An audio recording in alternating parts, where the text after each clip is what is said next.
The tale begins with Ichinos, who had a rough start in his early years. His friend Hanabi bullied him for as long as he could remember, turning insults into casual observations that he somehow just accepted. Even landing in a medical facility from stress didn't make her ease up.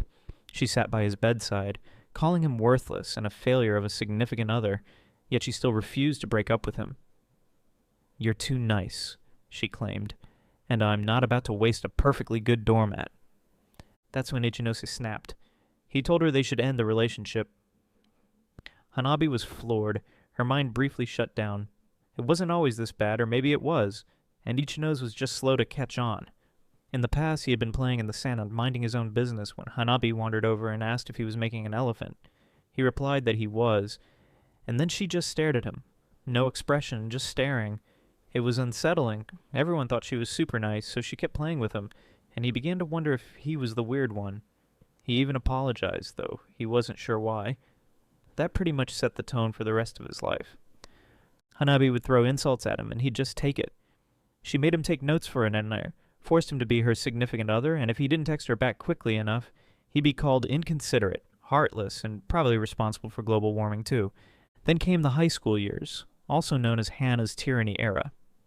One day she texted him, ordering him to meet her and her friends at the station. His stomach was already churning, and he thought about bailing, but he knew how that would end. So like a man with no survival instincts, he grabbed his umbrella and went. She texted again, "Be there in 5 minutes." He pointed out it was raining, which turned out to be a huge mistake. She hit him with the guilt trip of the century, making it sound like he was personally trying to give her pneumonia. Of course, she added the classic, "No one else cares about you, Saratane," for good measure. So off he went, running through the downpour like a protagonist in a tragic love story, except way less cool. When he arrived expecting some grand emergency, he found her eating with her friends indoors. He texted to say he'd arrived, but she just told him he took too long and had to wait outside in the rain. And wait he did. For an hour. Turns out he wasn't just standing there like an idiot. He was a part of a bet. Hanabi and her friends had been gambling on whether or not he'd actually wait that long. Spoiler. He did. When she finally came out, she laughed at how waterlogged he was, comparing his hair to a wet mop, as if it were all just a fun joke. In front of everyone, she casually declared that he'd do anything she said. For the first time, he felt his stomach drop. He realized he should have left ages ago, maybe even years ago. When he finally told her they were done, she short-circuited again. Fast forward to the medical facility, and there she was, still in shock. She climbed onto his bed, acting like he had no right to end the relationship. "Breaking up with me! That's not how this works!" she exclaimed, going full dramatic mode, claiming no one else would ever date a loser like him. Maybe she was right, but for the first time in his life, Ichinose truly didn't care. Whether he ended up alone forever or not, one thing was certain. He was finally unshackled. Hanabi was pushed out of his clinic room as Ichinose asked her if she was happy now that she was rid of her ineffectual significant other. He shut the door behind her. Hannah pounded on the door, demanding an apology. A nurse came over and told her to quiet down because it was a medical facility. Hanabi apologized, saying they had a fight and it was her fault for losing her temper when Ichinose got sick. She said she was leaving now and vowed an apology for causing a scene. As she walked away, she thought about how socialites with good looks are always in high demand. She texted Ichinose, saying she was getting irritated and that he should apologize to her. She tried to manipulate him again, saying he had no other friends. She even scolded him for reading her messages. But this time he blocked her, realizing she twisted everything to make herself a victim. Back in his clinic bed, Ichinose remembered how Hanabi used to bully him about his looks when they were kids. She'd asked if he had ever looked in a mirror, saying that if she had a face like his, she'd never show it to anyone because people would make fun of her. She suggested he grow his hair out to cover his face. Ichinose lay in bed, thinking about how all of Hannah's words had crushed his self-esteem. Because of her, he had never understood his own worth. But now he decided to cut his hair after leaving the medical facility. That night, he fell asleep, finally liberated. After 13 years, his toxic relationship with Hanabi was officially over. When he returned to school, the reaction was instant. The girls went crazy. Ichinose looks amazing, and no one even recognizes him at first. They think he's a new student. Girls gush over his silky hair and sharp eyes, calling him their type. Overwhelmed by all the attention, Ichinose doesn't know how to react. His friend Haruta laughs and tells him people are talking about him. It's the first time in his life that someone has ever told him he looks good.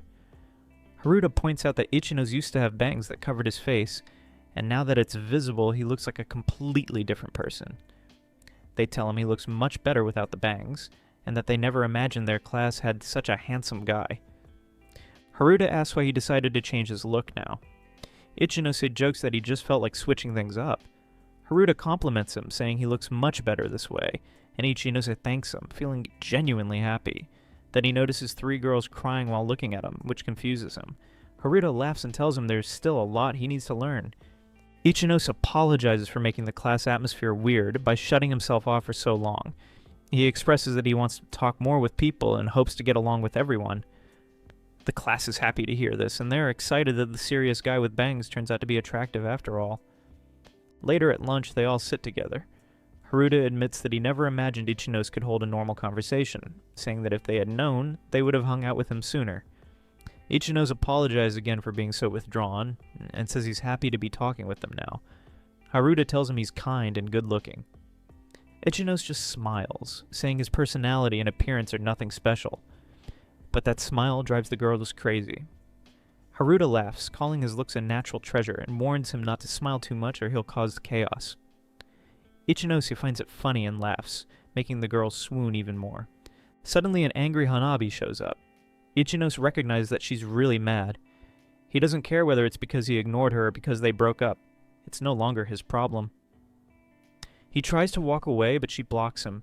He remembers how Hanabi used to smugly say that since she was the prettiest girl in school, it would be a scandal if people found out they were dating. She thought she was way out of his league and didn't want anyone questioning her taste, so she made him promise not to tell anyone. Haruta asks Ichinose if he knows her, and he just says he's never seen her before, then walks away. Hanabi storms off, furious at being completely rejected. Ichinose finishes his math work early and realizes he has 15 minutes to spare. His mind briefly drifts to his last run-in with Hanabi. She's probably still fuming somewhere, but honestly, he doesn't care. As he looks around pondering how to kill time, he notices a girl with glasses sitting nearby reading a book. A sudden gust of wind blows something out of her book, and without thinking, Ichinose picks it up and hands it back to her. She thanks him and he casually says, "No problem." But she looks a little surprised, and that's when it hits him. This is the first time they've ever spoken. Hanabi used to drill into his head that no girl would ever like him. She'd say she was only dating him out of pity, as if she was doing him a huge favor. Because of her, Ichinose never really learned how to talk to girls on his own. He always thought he would just make things awkward, so he avoided it altogether for years. Hanabi was pretty much the only girl he talked to, and even those conversations were more like one-sided lectures.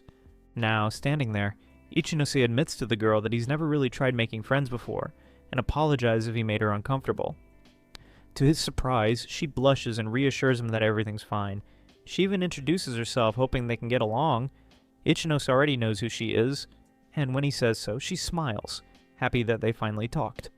Later, Yukishiro teases him about how everyone has been fawning over him since he cut his hair. Ichinose just shrugs it off, saying people will get over it soon enough, like they do with anything rare. Yukishiro laughs and calls him funny. Talking to her feels so different from talking to Hanabi. With Yukishiro, he doesn't have to overthink everything or worry about saying the wrong thing. He can just be himself, which is a nice change of pace. She mentions how she always wanted to talk to him because she noticed him taking care of the flowers and watering the plants after school. She thought he seemed like a kind person. Ichinose brushes it off, saying he was just killing time while waiting for Hanabi and that he's not as kind as she thinks. Yukishiro laughs and hands him her book, joking that he's going to be super popular now. Later, Ichinose heads to an arcade, tries his luck at a claw machine, and fails miserably. Instead, he decides to buy some food. Everywhere he goes, girls seem to flock to him, which still feels pretty surreal. He sits down to eat and realizes that now that he's broken up with Hanabi, he doesn't have to deal with her unceasing messages anymore. No more scolding for not replying quickly enough. Still, his heart races every time his phone rings. Old habits die hard, I guess. But he tells himself it will fade with time. She's never going to text him again. On the train ride home, he reflects on his day and realizes it was actually fun.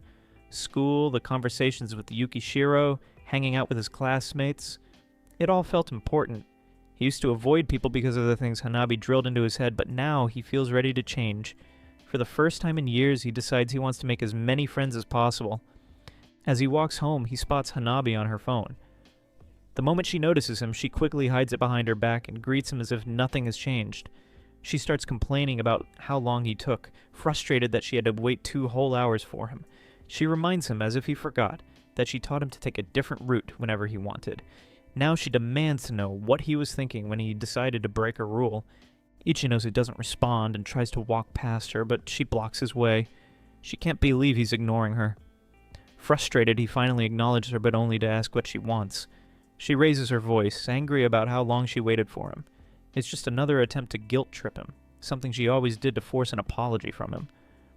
Without warning, her frustration shifts to his classmates. She rants about them, somehow tying it back to how they abandoned him, acting as if Ichinose should have predicted her reaction, like he's responsible for how she feels. Annoyed, he questions whether she seriously wasted 2 hours just to say all this. His indifference only makes her angrier, but he doesn't care. He states one final time that they're strangers now, and that her behavior is just irritating.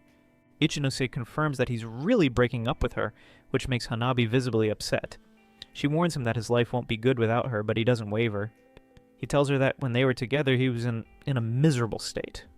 Frustrated, Hanabi grabs his arm and calls him a fool for getting carried away just because he had fun for a single day. She insists that this is his worst side, claiming that the people drawn to him only for his looks are worthless and that he's too blind to see it. Then she demands to know how he plans to live without her, reminding him that there's no one else he can talk to like this. But Ichinose disagrees. The classmates he spent the whole day with weren't anything like how Hanabi described. She doesn't have the power to decide who he spends time with anymore because between them, it's over. Hanabi snaps him, saying he's incapable of doing things on his own and always needs someone to guide him. She demands that he apologize, claiming that his cold attitude frustrates her.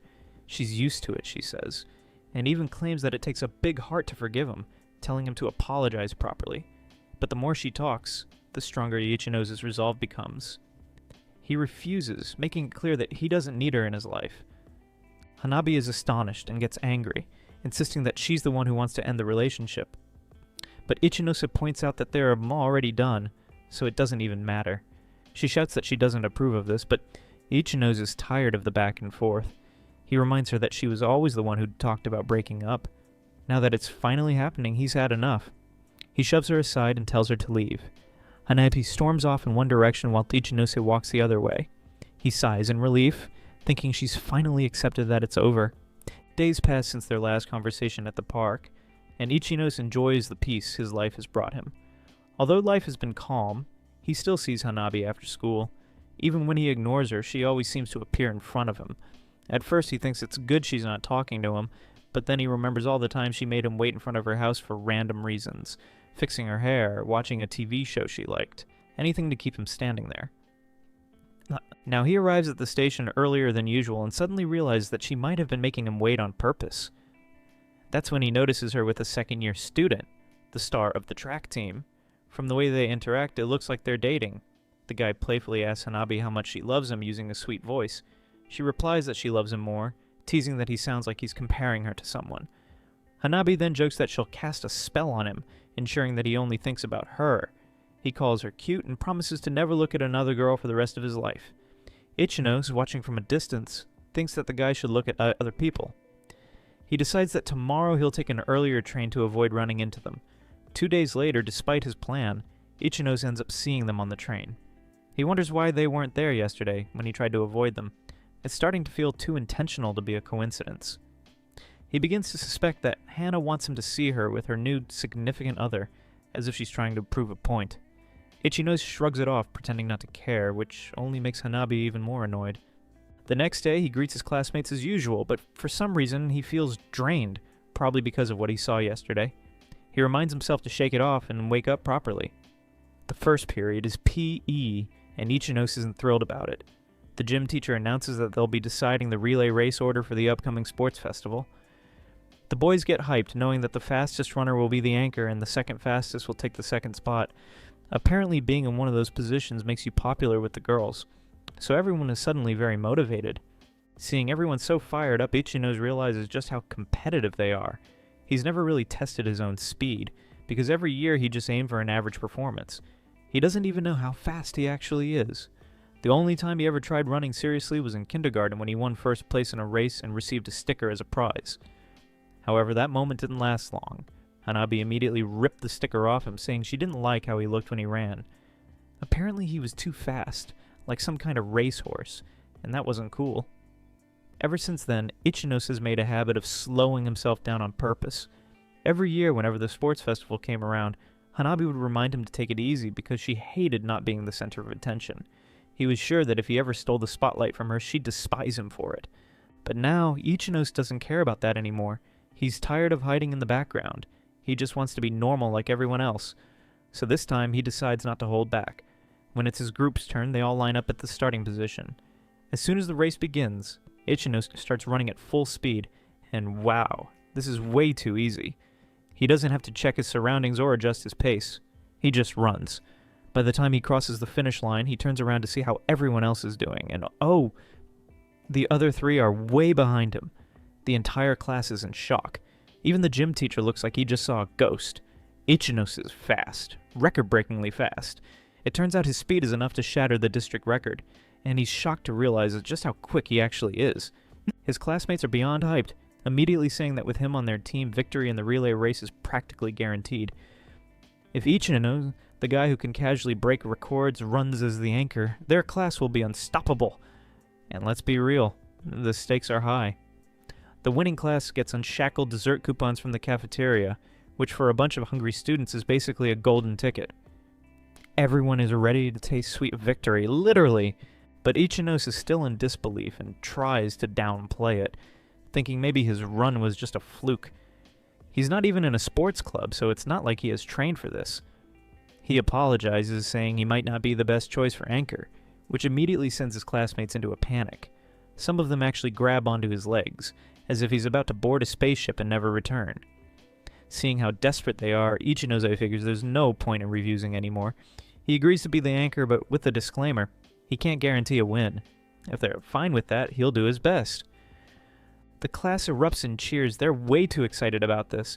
For the first time, Ichinos feels important. People genuinely want him on their team, and that feeling is kinda nice.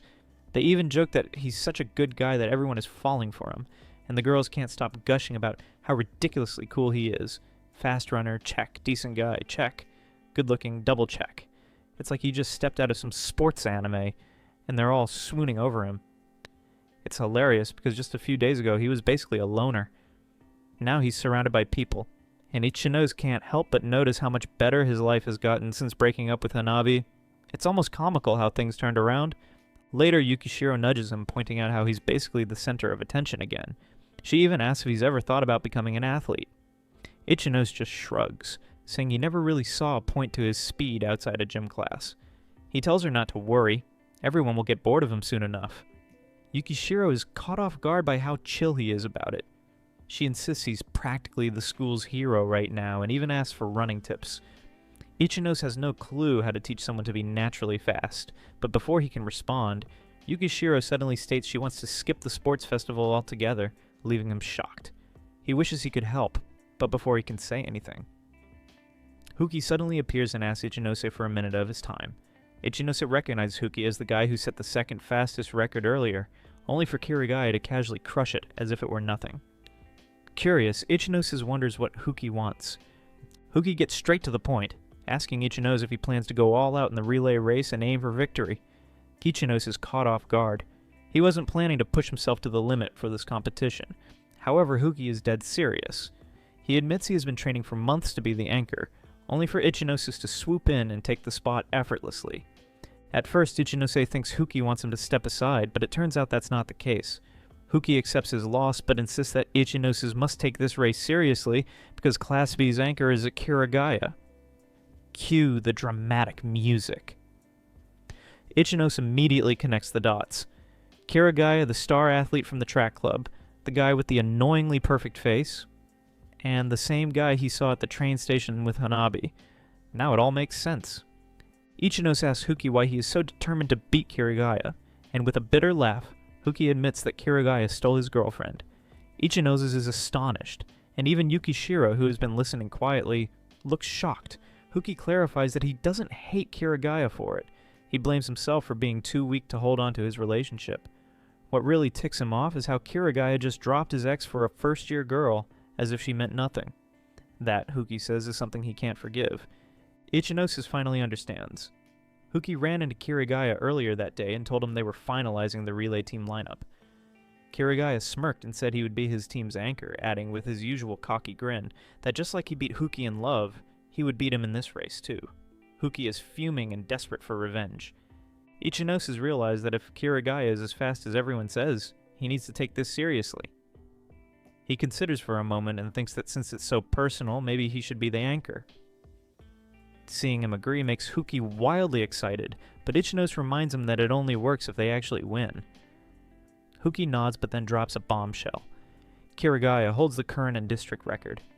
Ichinosus begins to doubt if he can pull this off, but Huki insists that he has the potential to beat Kirigaya with the right training.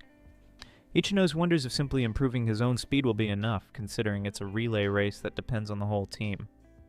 Huki confirms he has already compared their class times to Class B's. While performance can vary, it will ultimately come down to the battle between the anchors. Huki begs Ichinosus to train with him for the next 2 weeks. Seeing how serious he is, Ichinosus agrees, but on one condition. If Huki wants his help, he has to return the favor. Huki immediately asks what he wants, and Ichinosus smirks, saying he wants Huki to teach Yukishiro how to run. Yukishiro is completely caught off guard, but Huki nods. It's a deal.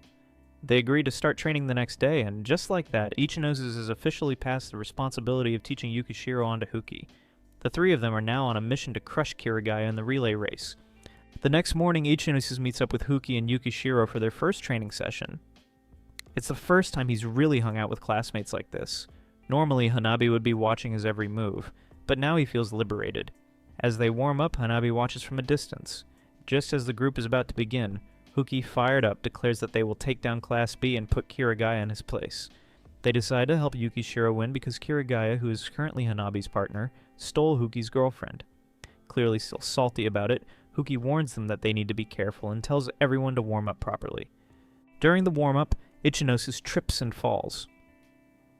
Yukishiro asks if he laughed at her, and he replies that she looked cute, which makes her blush. She then asks if he's a natural flirt, which completely confuses him. Meanwhile, Huki dramatically starts crying about how they dare flirt in front of someone whose love life has been completely destroyed. Ichinosus, trying to be helpful, drags Huki away while Yukishiro times her own run with a stopwatch. After finishing, she's completely out of breath. And Ichinosus thinks her training is going well, since her running times are improving. Still, he doesn't expect big results right away since they just started training. Then Yukishiro comes running back, panting heavily, and Ichinosus once again finds her adorable as she teases him, calling him a total charmer. However, he still doesn't get it.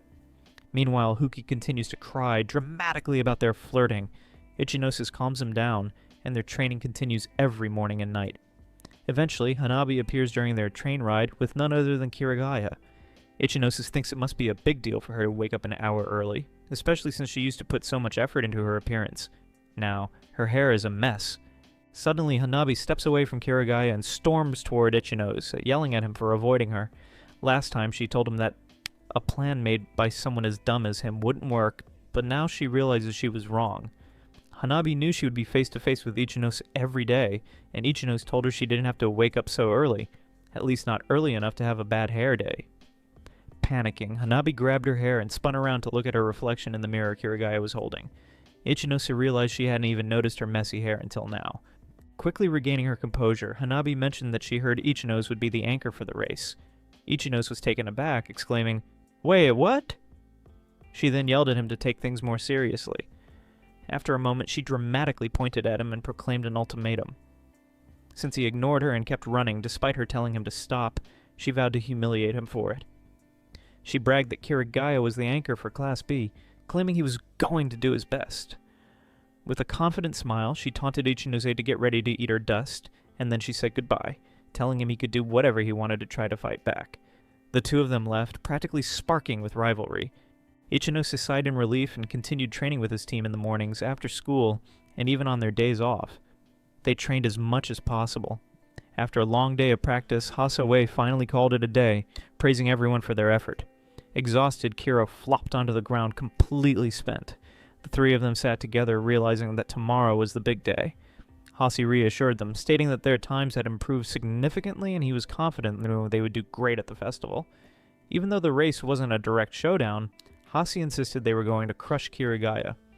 Ichinose had shown talent since day one, training non-stop for 2 whole weeks. He thanked Hasi for the kind words and commented that he wished they had more time to train. Hui, feeling emotional, suddenly burst into tears. A classic Hoi moment, and thanked both of them, saying he truly meant it. He admitted that he couldn't sleep because of Kirigaya, his ex-significant other, who still haunted his thoughts. However, since they started training, the only thing on his mind had been improving his running time, which surprisingly helped him get some real sleep. He thanked them again. Yukishiro, catching the sentimental mood, said she was the one who should be grateful because, thanks to them, she had improved a lot in running. She smiled and expressed her gratitude, saying she appreciated the time they had spent together as real teammates. For a moment, they sat in comfortable silence. Then Ichinose admitted that spending time with them had been much more enjoyable than he expected. Hui, however, made it clear that his hatred for Kirigaya was still very much alive. Yukira remarked that she initially thought she was mistaken, but Kirigaya had changed. He looked fresher, almost like Ichinose, which surprised her. She quickly clarified that it was just the hair, everything else was completely different. Hui then mentioned that Kirigaya had to cut his hair when he started dating someone new, and his ex actually dumped him because she preferred his hair. He felt like an idiot for thinking Kirigaya might have chopped his hair just to spite him. Hugging Ichinose, Hui told him to laugh all he wanted, but Ichinose simply replied that no one had the right to mock someone who loved with all their heart. Hearing this, Hui broke down, calling Ichinose a good guy. These were the first friends he, the main character, had made. Later, Yukishiro praised Ichinose, and when he asked why, she listed all the moments that showed his kindness. Moving closer with a bright smile, she declared that this side of him was wonderful. She happily stepped closer, declaring that she found that side of him amazing. The sudden closeness made them both blush. Apologizing, she repeated that getting to know him made her realize how wonderful he was, and that thought made her happy. They both turned red as Ichinose admitted his embarrassment. Yukira, feeling the same, insisted she just wanted to express her feelings. Flustered again, they quickly wrapped up the conversation, agreeing they needed to give it their all the next day. She waved goodbye and headed off on her own, and Ichinose did the same. Later that night, lying in bed, Ichinose remembered what Yukishiro and Hui told him earlier and how much time he had spent with them. He realized he couldn't thank them enough. For the first time, he experienced something completely new. He couldn't sleep because his mind was racing, but not about running. He sat up in bed thinking, so this is what that feels like. The next morning, the whole team was pumped and determined to win. Finally, the day of the sports festival arrived. Ichinose remembered his friend's words from before and reflected on the time they spent together, feeling grateful all over again. The festival kicked off with a tug-of-war competition, with Hui leading the charge, followed by a tire-carrying race, and then a ball-throwing event led by Ryo. The crowd cheered loudly, hyping up the competitors. Ichinose realized his event, the jump rope competition, was coming up soon, so he headed over. That's when he saw Hanabi in a full cheerleader uniform. Kirigaya, acting overly cutesy, called Hanabi by her nickname, saying in a sugary voice that he couldn't wait for the cheerleading performances. He even complimented her, saying she looked absolutely adorable. Suddenly he felt confident that he could win anything. His teammate felt the energy and agreed. Hanabi, playing up her cuteness, asked him to win first place for her. Kirigaya stepped in confidently, declaring that of course he would win. There was no way he was losing. Hanabi smiled and cheered for them, saying she hoped they wouldn't lose in the relay race. As the main event was about to begin, the announcer called for the first runners to take their positions. Huki stepped up, determined, and told the team that he was going to sprint as fast as possible in the first stage, before passing the baton off to them. Yukishiro gave some last-minute encouragement to Hasi and Ichinose, telling them to give it their all. The race began, and Huki took off running as if his life depended on it. Yukishiro cheered loudly as each runner gave their best effort, passing the baton down the line. As it was almost Ichinose's turn, she started to panic. Quickly, Ichinose told her to stay calm and just do what they practiced. Out of nowhere, she turned to him and asked him to hold her hand for a second. Without hesitation, he reached out and she clasped his hands tightly. After taking a deep breath, she smiled and said that now she felt like she could do this. She thanked him, stepped into position, and prepared for her moment to shine. When the baton reached her hand, she took off running. Hasi yelled at her to remember the training while Ichinose cheered her on. She pushed herself to the limit, running as fast as she could while keeping a steady pace. The other runners were starting to fall behind. She passed the baton to the next teammate and stumbled toward Ichinose, still out of breath. Ichinose smiled and told her, "You killed it out there!" "That was amazing!" Yukishiro, still catching her breath, said she heard him cheering for her even from far away. She thought it was incredible that he was shouting so loudly just to support her. It felt like some kind of miracle. With a determined grin, she proclaimed that she would be cheering for him with everything she had. Ichinose glanced at Huki, who had started the race strong, at his teammates who passed the baton down the line, and at Yukishiro, who gave it her all. He suddenly felt the weight of his position as the anchor. He needed to deliver a great result for them. As Ichinose watched the race unfold, he noticed that Clasby had taken a massive lead while his own class was struggling to hold on to second place. His opponent seemed confident, and one of Kirigaya's teammates sneered with amusement, questioning why someone like Ichinose was chosen as the anchor. He even mocked Huki, pointing out how his performance had declined ever since his breakup. Meanwhile, Kirigaya's team moved seamlessly, passing the baton effortlessly. He took off with a smirk, accelerating like a rocket. Ichinose watched in frustration as his team fell to third place. By the time the second-place team's anchor started running, Kirigaya was already halfway through the track. Finally, Ichinose's teammate rushed in, passing him the baton. His moment had arrived. With every ounce of strength, he launched himself forward. All the hours of training and relentless effort had led to this. Keeping Yukishiro's advice in mind, he steadied his breathing and focused on pushing forward. Within seconds, he overtook the second-place runner, closing the gap. But just catching up wasn't enough. He had to win. Up ahead, Kirigaya remained in the lead, but Ichinose was closing in fast. The sudden shift in pace sent a ripple of shock through the crowd. Gasps filled the air, and all eyes locked onto the track. Kirigaya finally noticed the attention and turned around, only to find Ichinose right behind him. Panic set in. Before Kirigaya could react, Ichinose surged past him, taking the lead with ease. The crowd erupted into cheers, and his teammates rushed to the finish line in pure exhilaration. Meanwhile, Kirigaya was left trailing behind, seething with frustration. Dazed by the overwhelming excitement, he barely had time to process the moment. Among the chaos, he caught sight of Yukishiro beaming with pride, and Huki wiping away tears of joy. For the first time he truly felt it. This is what happiness looks like. Huki, still emotional, threw himself at Ichinose in a hug, and the rest of the team gathered around, reveling in their victory. At a distance, Hanabi quietly sipped from her water bottle, her expression unreadable. As the celebration continued and the cheers grew louder, the entire class lifted their triumphant anchor into the air once more. At that moment, a girl commented that the runner from the other class was actually part of the track club yet had still lost. She scoffed, saying that just having a good-looking face wasn't enough and that he deserved to lose because of his arrogant attitude. The protagonist listened, noting how annoyed she sounded. It was pretty obvious why she was his girlfriend, but he didn't think she was upset just to defend her significant other. He went for his friend rather than trying to get back at Hanabi. After the race, his friend casually mentioned that they were all meeting up for karaoke later. Our protagonist assumed it was a class gathering and realized he had never actually been to one before. Deep down, he hoped someone would say, "Hey, let's meet up." But instead, his friend insisted that the party wouldn't be complete without the guest of honor. Him. As he considered going, he suddenly spotted Hanabi walking with another guy. Instinctively, he and Yukishiro ducked behind cover, not wanting to run into her right after defeating her team in the relay race. It would feel way too awkward to interact with her now. Meanwhile, a conversation unfolded between Hanabi and the track club guy. He complained that he wasn't feeling his best today, that his body felt heavy, and that was why he couldn't perform at his peak. However, he was confident he would shine in the inter-school competitions. Hanabi raised an eyebrow at his excuse, clearly unimpressed.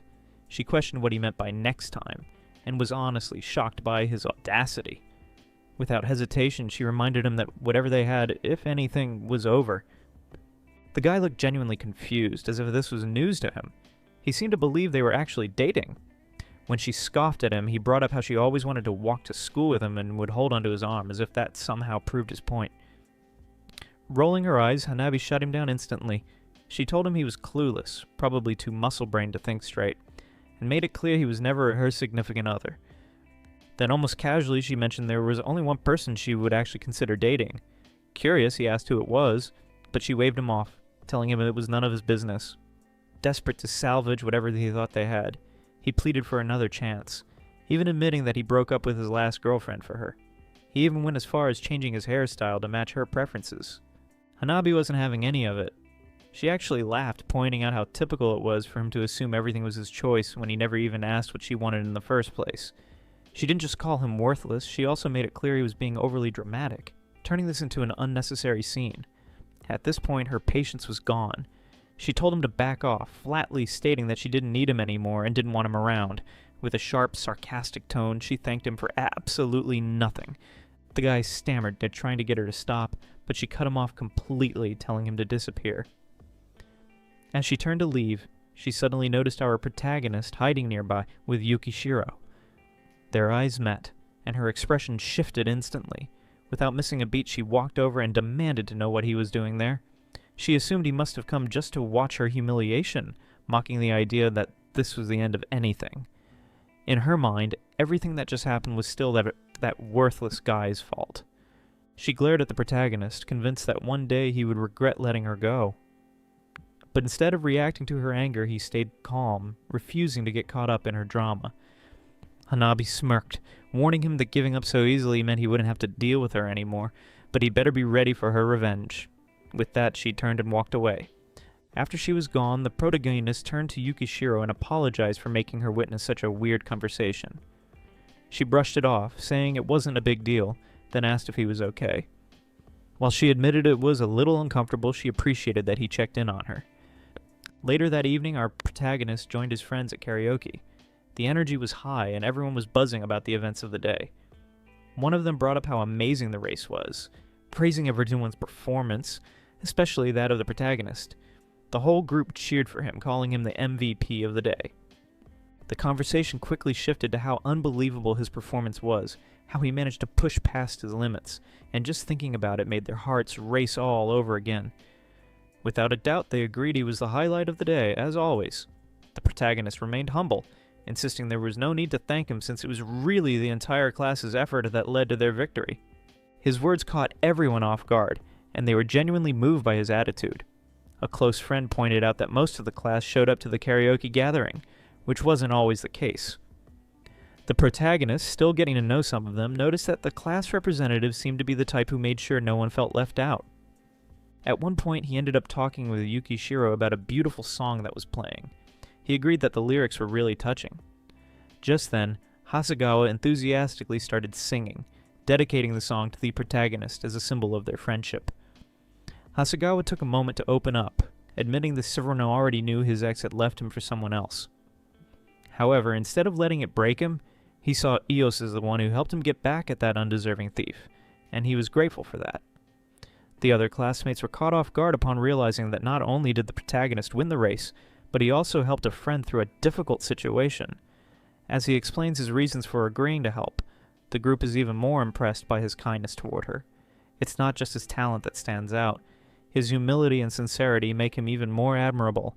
They begin to see him as someone with an effortless charm that seems almost unreal, and how naturally likable he is. Yukishiro chimes in, telling him he's incredible, a true hero. It's no surprise that everyone looks up to him. Even she can't help but admire him. She confesses she had an amazing day and admits that when she saw him run, she unconsciously followed his gaze, which made her chest tighten in a way that almost hurt. Ikno finds himself lost in thought, trying to process the strange feeling he's experiencing.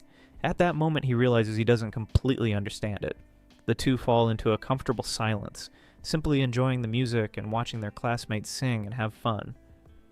As he takes in the lively atmosphere, he feels genuinely happy.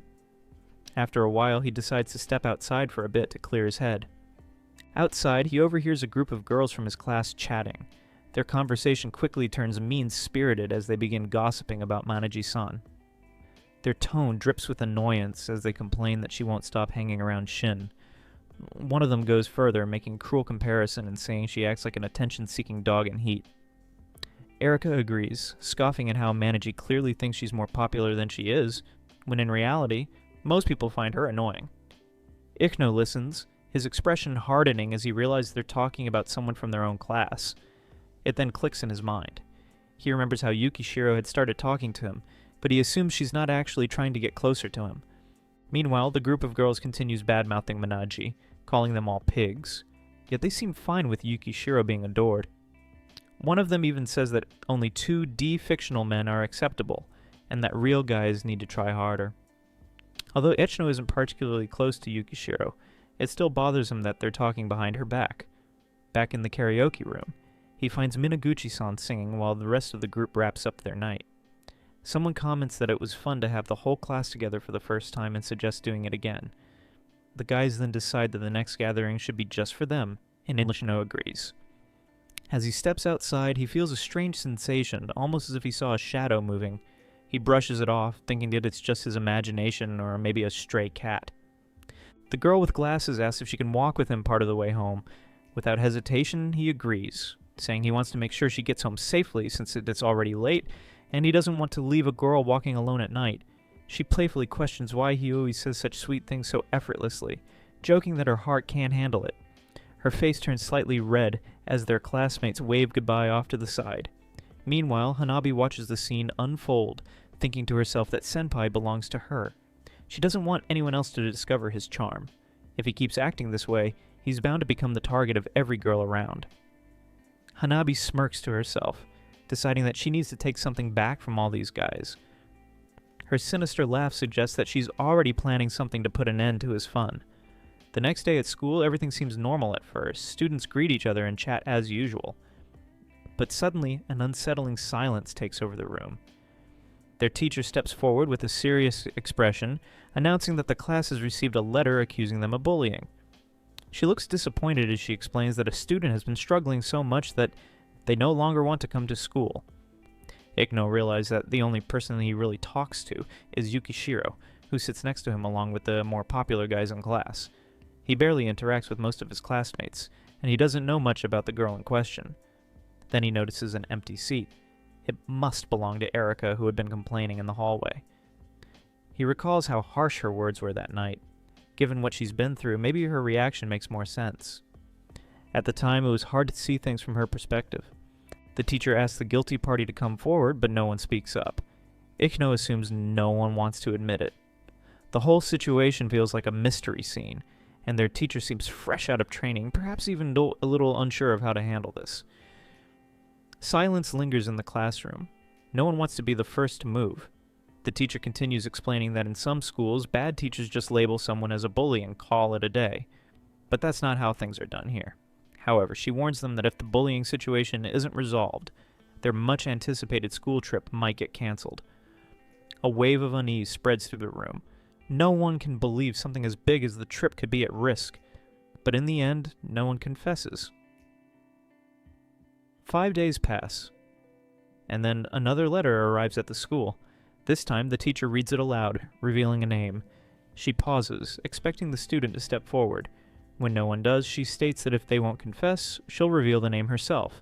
She calls out Yukishiro and asks her to follow her to the student guidance office. The teacher mentions the name in the letter and explains that they will need to discuss the situation with the academic coordinator. Ichin notices the sadness on her face and recognizes the disappointment in his expression as well. Holding back tears, she leads him out of the classroom and he watches her from a distance. Accusations then start flying, and Yukishiro is blamed for harassing another girl. This sparks a heated discussion in class about whether she actually did it. Some students say she was close to Didio, while others claim they never saw them together. Many insist that she was always quiet, lost in her books, while Didoi spent time chatting about anime with the otaku group. To them, it didn't seem like the two had any real connection. Ichin's training partner approaches and asks if he knows anything about what's going on. He admits that the whole situation feels strange, almost like a classic case of school bullying. He points out that if the teacher hadn't stepped in, the students might not have even noticed something was wrong. He then considers the possibility that the accusations could be true, which shocks the others. However, he also finds the letter suspicious. The athlete from the track club wonders if it could be a lie, and he admits he isn't sure. As they discuss the situation, Yukishiro enters the classroom looking visibly upset. She quietly takes her seat, glancing toward Ichin, who is lost in thought. She slips him a note insisting that she didn't harass anyone and asking him to believe her. Their eyes meet, and he reassures her, letting her know that he trusts her. Tears well up in Yukishiro's eyes, and seeing how heartbroken she is, he resolves to get to the bottom of this. Later, the three of them gather to talk, realizing that the situation is only getting more complicated. During their last class of the day, the teacher informs everyone that Yukishiro has denied all the accusations against her, claiming she did nothing wrong. Despite this, the classroom remains tense. The teacher then reminds them that a letter was sent to the school specifically accusing Yukishiro of harassment. The students are instructed to write down their thoughts on a piece of paper, and are warned that if the issue isn't resolved, the school trip will be cancelled. As everyone processes this, the teacher instructs them to work together to find a solution. Ichinos realize that things are spiraling out of control. Unfortunately, they can't rely on the teacher to fix this. If they want answers, they'll have to figure it out themselves. Hasi mutters that the teachers are worthless and only seem good at throwing accusations around. Yukishiro apologizes to the two of them, but Ichin reassures her that none of this is her fault. He adds that if they go over all the information carefully, they might be able to solve this. He knows it's a tough situation for her, but that's exactly why they need to stick together. Yukishiro thanks him, and he wishes he could do more to ease her worries. As they consider their next moves, Ichinos inquires what the teacher mentioned about the letter and whether Yukishiro has any clue who delivered it. She discloses that it was Diodoji who reported her, and that the second letter was personally handed over during a school visit. She believes the situation intensified because the supposed victim herself brought up Yukishiro's name. Apparently, the girl stated that if it had been anyone else, it wouldn't have been as challenging to manage. The protagonist begins connecting the pieces. For some unexplained reason, Diodoji is certain that Yukishiro harassed her due to something she did. Regardless, he determines that they need to speak to the victim directly. If they want to reach the truth, visiting Diodoji is their only option. Ichinos proposes checking Diodoji's residence. He observes that her address should be on the class roster. He recalls how she maintained she never harassed anyone, but uncertainty lingers in his thoughts. It's conceivable she unintentionally wounded someone without being aware of it, since he has never conversed with her. The likelihood of her targeting him seems minimal, but to discover the truth, they need to speak with her face to face. They arrive at Diodoji's residence, but she immediately shouts at them to leave. Fury fills her voice as she accuses the teacher of shielding someone who verbally attacked others daily. She demands a public apology from Ichinos, refusing to pardon him otherwise. The request strikes him as peculiar.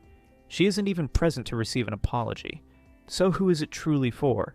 And what is she hoping to achieve? A sudden awareness dawns on him. The sensation creeping up his spine is identical to the one he experienced at the karaoke establishment. Without hesitation, he urges Yukishiro to return immediately before taking off running. As he sprints, he catches someone's hand. It's Hanabi. She reacts with surprise, questioning his urgency. Suspicion settles in as he wonders if Hanabi is implicated in Diodoji's accusations. Her presence here feels too convenient, and her expression carries a hint of amusement, as if she's enjoying the chaos.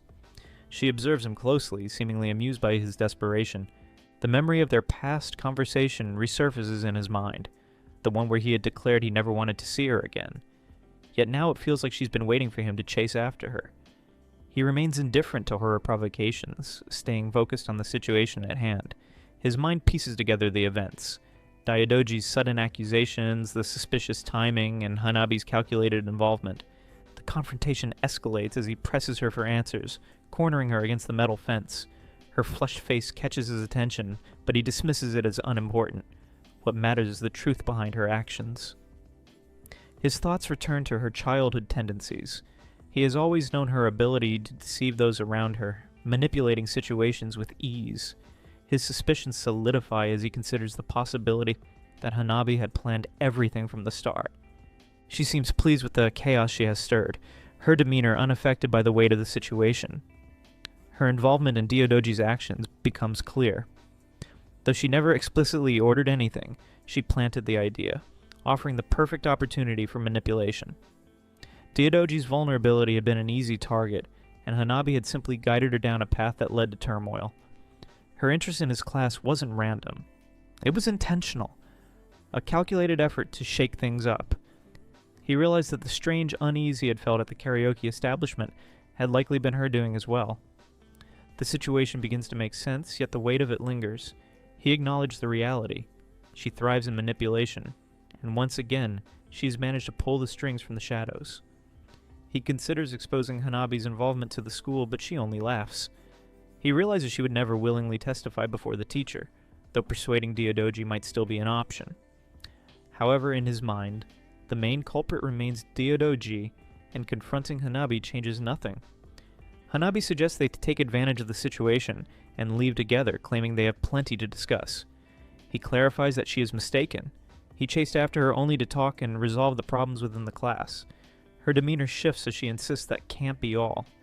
If he isn't furious with her or seeking revenge for what she did, then she can't understand his reasoning. He reflects on the situation, recognizing that Hanabi orchestrated everything just to get his attention. Despite this, he cannot forgive her for hurting Yukishiro out of selfish motives. However, if he were to blame her entirely and lash out, that would only satisfy her. He wonders what would be the most effective way to handle this.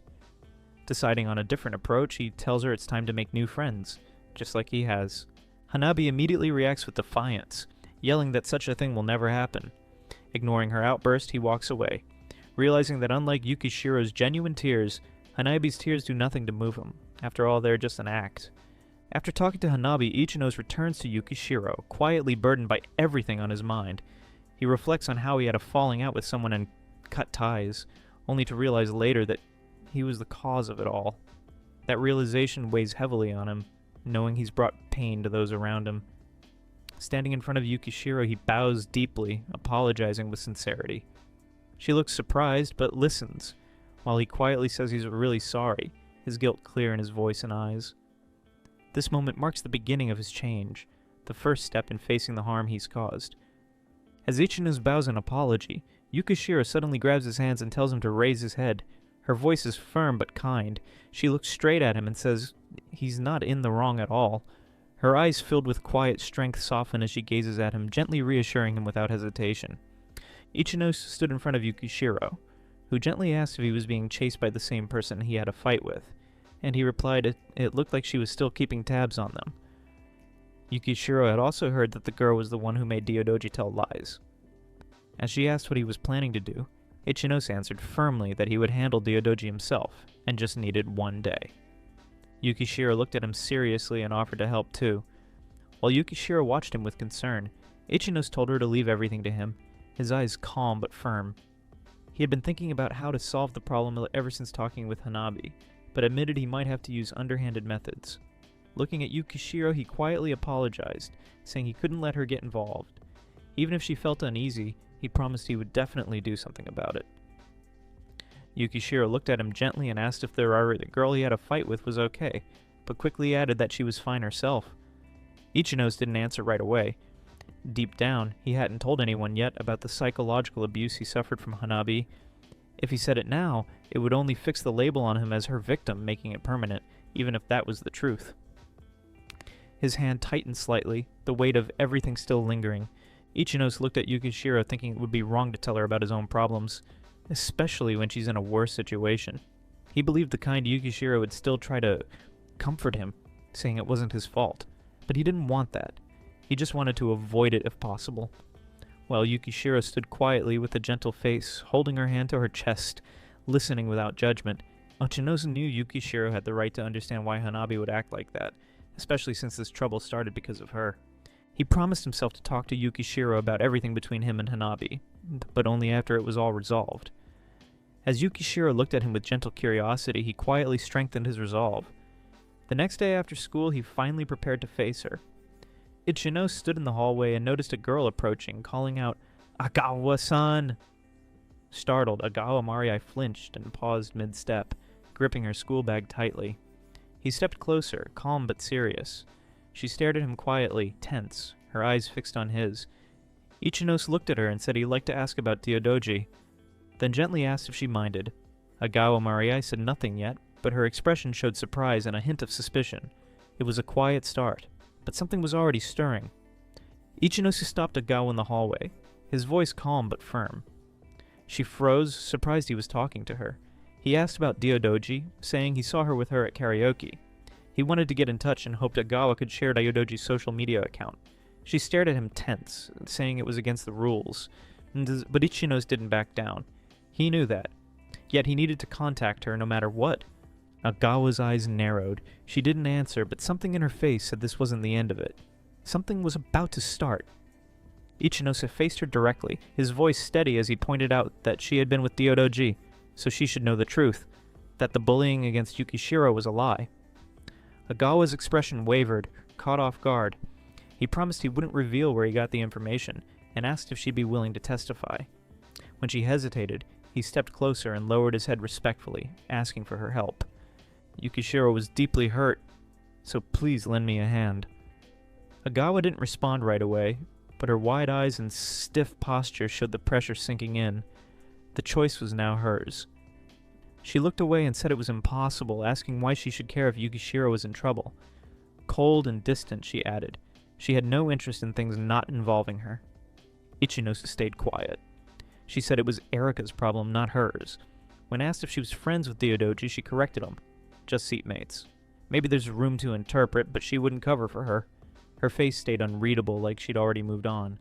Ichinose asked if she could help since she didn't seem to hate Ryodoji. Agawa stayed calm, saying it wasn't for Erika's sake, but for her own reasons, and if she stayed quiet, it meant less trouble. Ichinose could tell she wasn't the type to act like a friend, but maybe, just maybe, she'd accept if the situation fit her. Still, when he asked again, she gave him a flat look, making it clear she wouldn't help just because he asked. That's when Ichinose sighed, knowing he'd have to use the trump card he'd saved for last. Ichinose said he knew she wouldn't help, and so he offered a deal instead. He mentioned she was alone with Ryodoji after the festival near the karaoke. Agawa froze, shocked and speechless, asking how he knew. Calm and serious, Ichinose had just played his final card. He walked up calmly, saying he knew she wouldn't help, even if he asked, so he offered to make an exchange instead. Agawa looked surprised, unsure what he meant. He leaned closer, then suddenly brought up the karaoke after the sports festival, asking if she was alone with Ryodoji in the hallway near the toilets. Her eyes widened as if caught off guard, her voice shaking slightly. Ichinose calmly said he just happened to be within earshot, watching her freeze in panic, struggling to ask how he knew. She stared wide-eyed as he reminded her about overhearing her and her friend bad-mouthing classmates by name. His voice stayed calm, but his words were sharp, warning what might happen if he told everyone. Her face turned pale, completely stunned. He leaned in slightly, reminding her that the people she insulted were key members of their class, and if she dared to confront them, this school year would turn very difficult for her. She panicked and asked if he had proof, but Ichinose stayed calm and said he didn't need any. Her face turned pale as she realized no one would believe her even if she denied it. He explained that even if the others didn't bully her, they would still avoid her. The nearby girls looked on unsure and everything felt tense. Then Ichinose leaned in slightly and said one quiet line that made her freeze like everything around her had just shifted. Ichinose sat quietly watching as the mood in the classroom shifted. Marie, with her cold and unreadable eyes, asked what was meant by the sudden doubt. The girl next to her insisted Yukishiro had never bullied anyone. Yukishiro even said it herself. Still, Morai pressed on calmly but firmly, questioning the atmosphere of the class. Yukishiro looked down, her expression heavy. The trust that once seemed clear was now tangled in silence and second-guessing. Even the quiet ones were starting to wonder. Marie stood tense, her face pale as she warned that rumors couldn't be stopped once they spread. No one cared where the truth was, only what people believed. Ichinose, calm but serious, said unless someone spoke up with real proof, it would just hurt everyone. Marie clutched her head, clearly shaken, and said she didn't want to get involved, even if Erika had been talking behind people's backs. Then, nervously glancing around, she offered something. Erika's social media account, as long as Ichinose promised not to tell anyone what they were doing. Marie looked down, scared she'd lose her place in class if anyone found out she was bad-mouthing others. People still saw her as the gloomy otaku girl. She begged Ichinose to keep quiet about what he heard at karaoke. Ichinose calmly asked if she was jealous of Minaguchi and the others. Marie didn't answer, but Agawa stepped in, saying she felt the same. Ichinose told him it's not a good idea to gossip about someone. Ichinose smiled and said he had been a loner for years. He thought the popular kids like Ahara and Minaguchi looked like they were always having fun, and it made him admire them. Agawa looked shocked and a little sad, her eyes filled with tears. Her quiet jealousy had grown from watching those happy classmates, and Ichinose understood how she felt. Agawa blushed hard, amazed by how kind and cool Ichinose was. She got too excited and started talking fast, thinking people like him were a miracle. Ichinose was confused, but before he could say anything, she shouted that she changed her mind and would secretly take charge from today, then ran off, leaving him standing there surprised. That night, Ichinose sat on his bed holding his phone, the room quiet as he moved to the second phase of the plan. He knew the girl wouldn't listen because he heard her voice through the intercom, so he decided to contact Diodoji using the account Agawa told him about. From now on, he had to pretend to be Hanabi.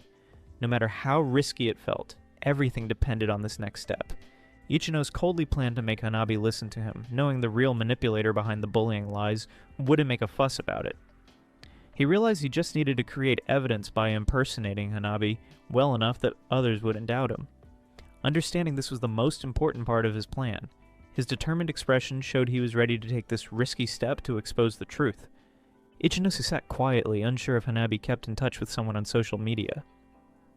But after years with her, he felt confident he could impersonate her.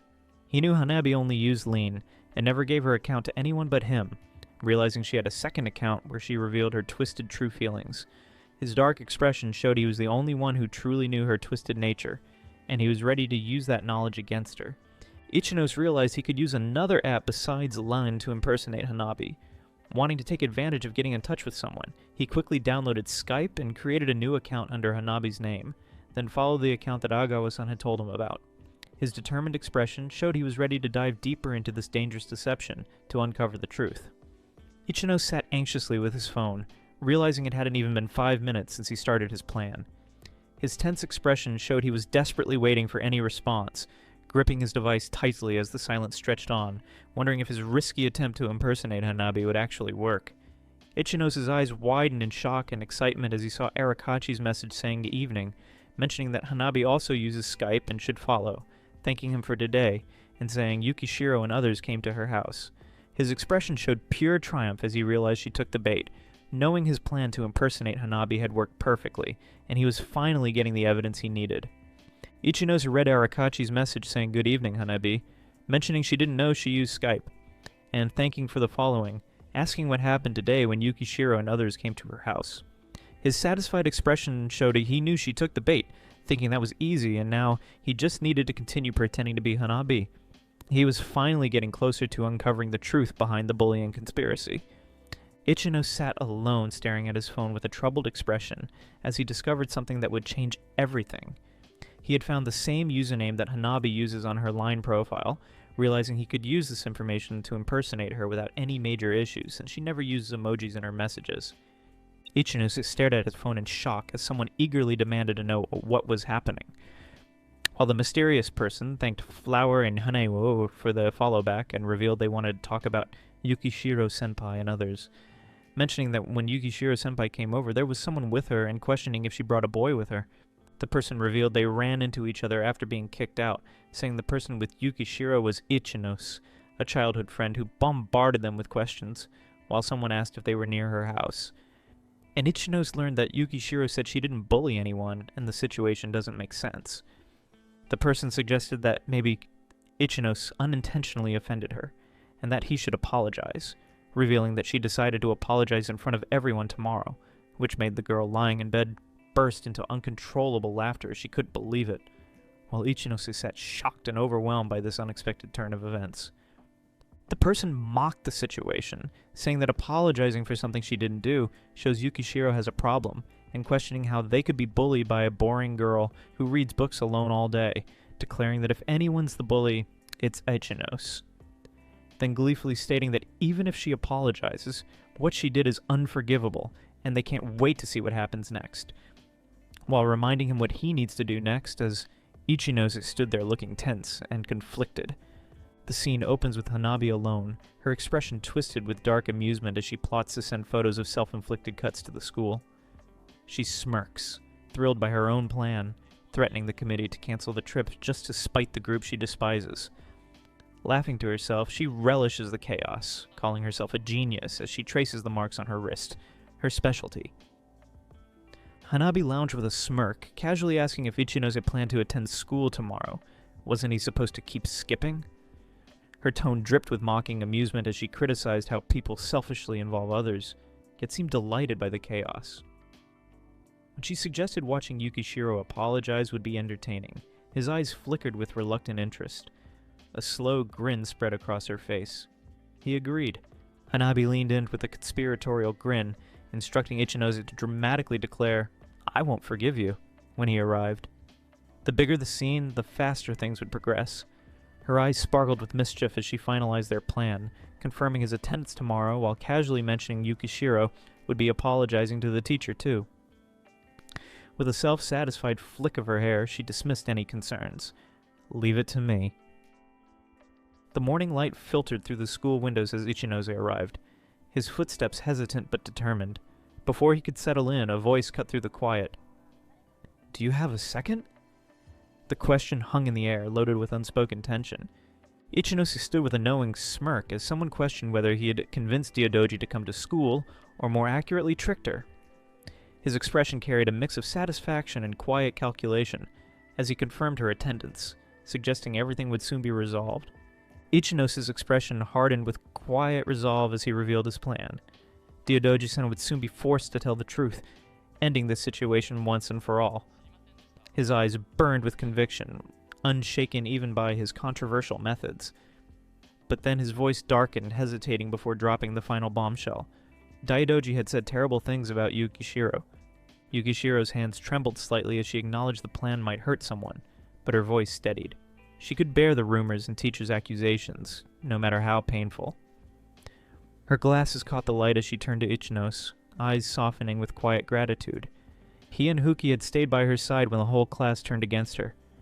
Yukishiro adjusted her glasses with quiet resolve, her voice steady as she declared that was already enough for her. The tension in her frame eased as she met Ichinose's gaze. As long as he didn't hate her, she didn't care what others thought.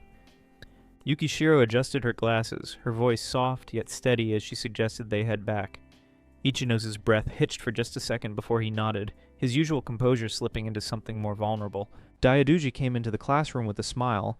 Ichinose looked up surprised while Yukishiro sat beside him watching calmly through her glasses, while Ichinose and Yukishiro looked at her. Daidoji's excitement contrasted with everyone else's anxious look.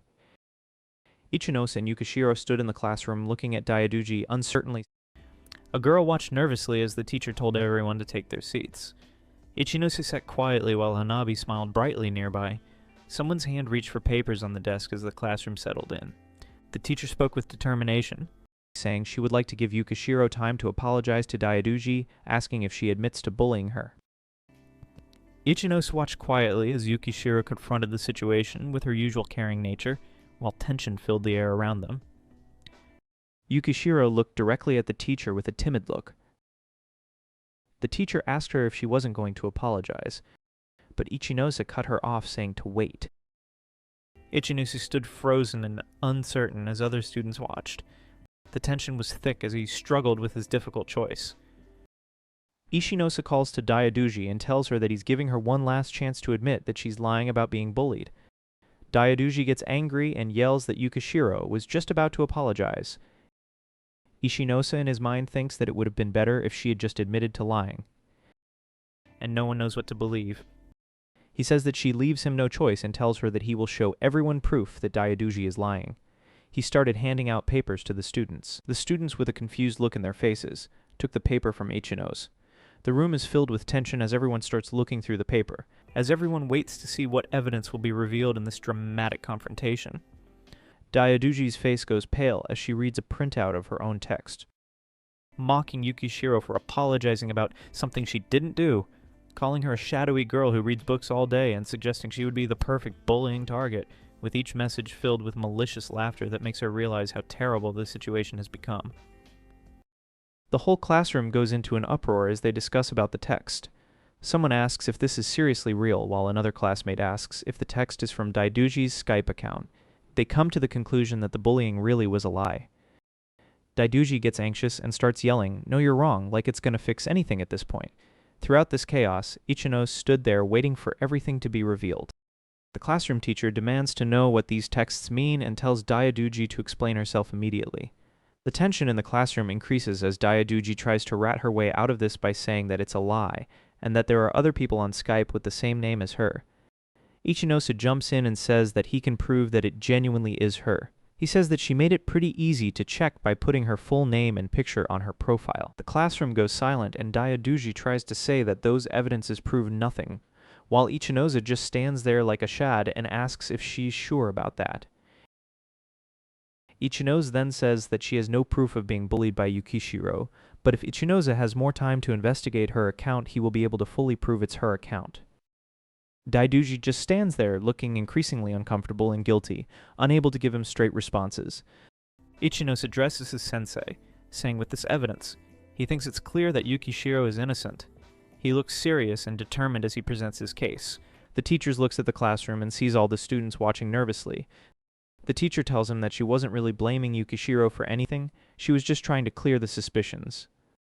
The classroom falls silent as the teacher stands in front of them looking around anxiously, not knowing what to do. She is frozen in place, shocked that her stupidity got revealed.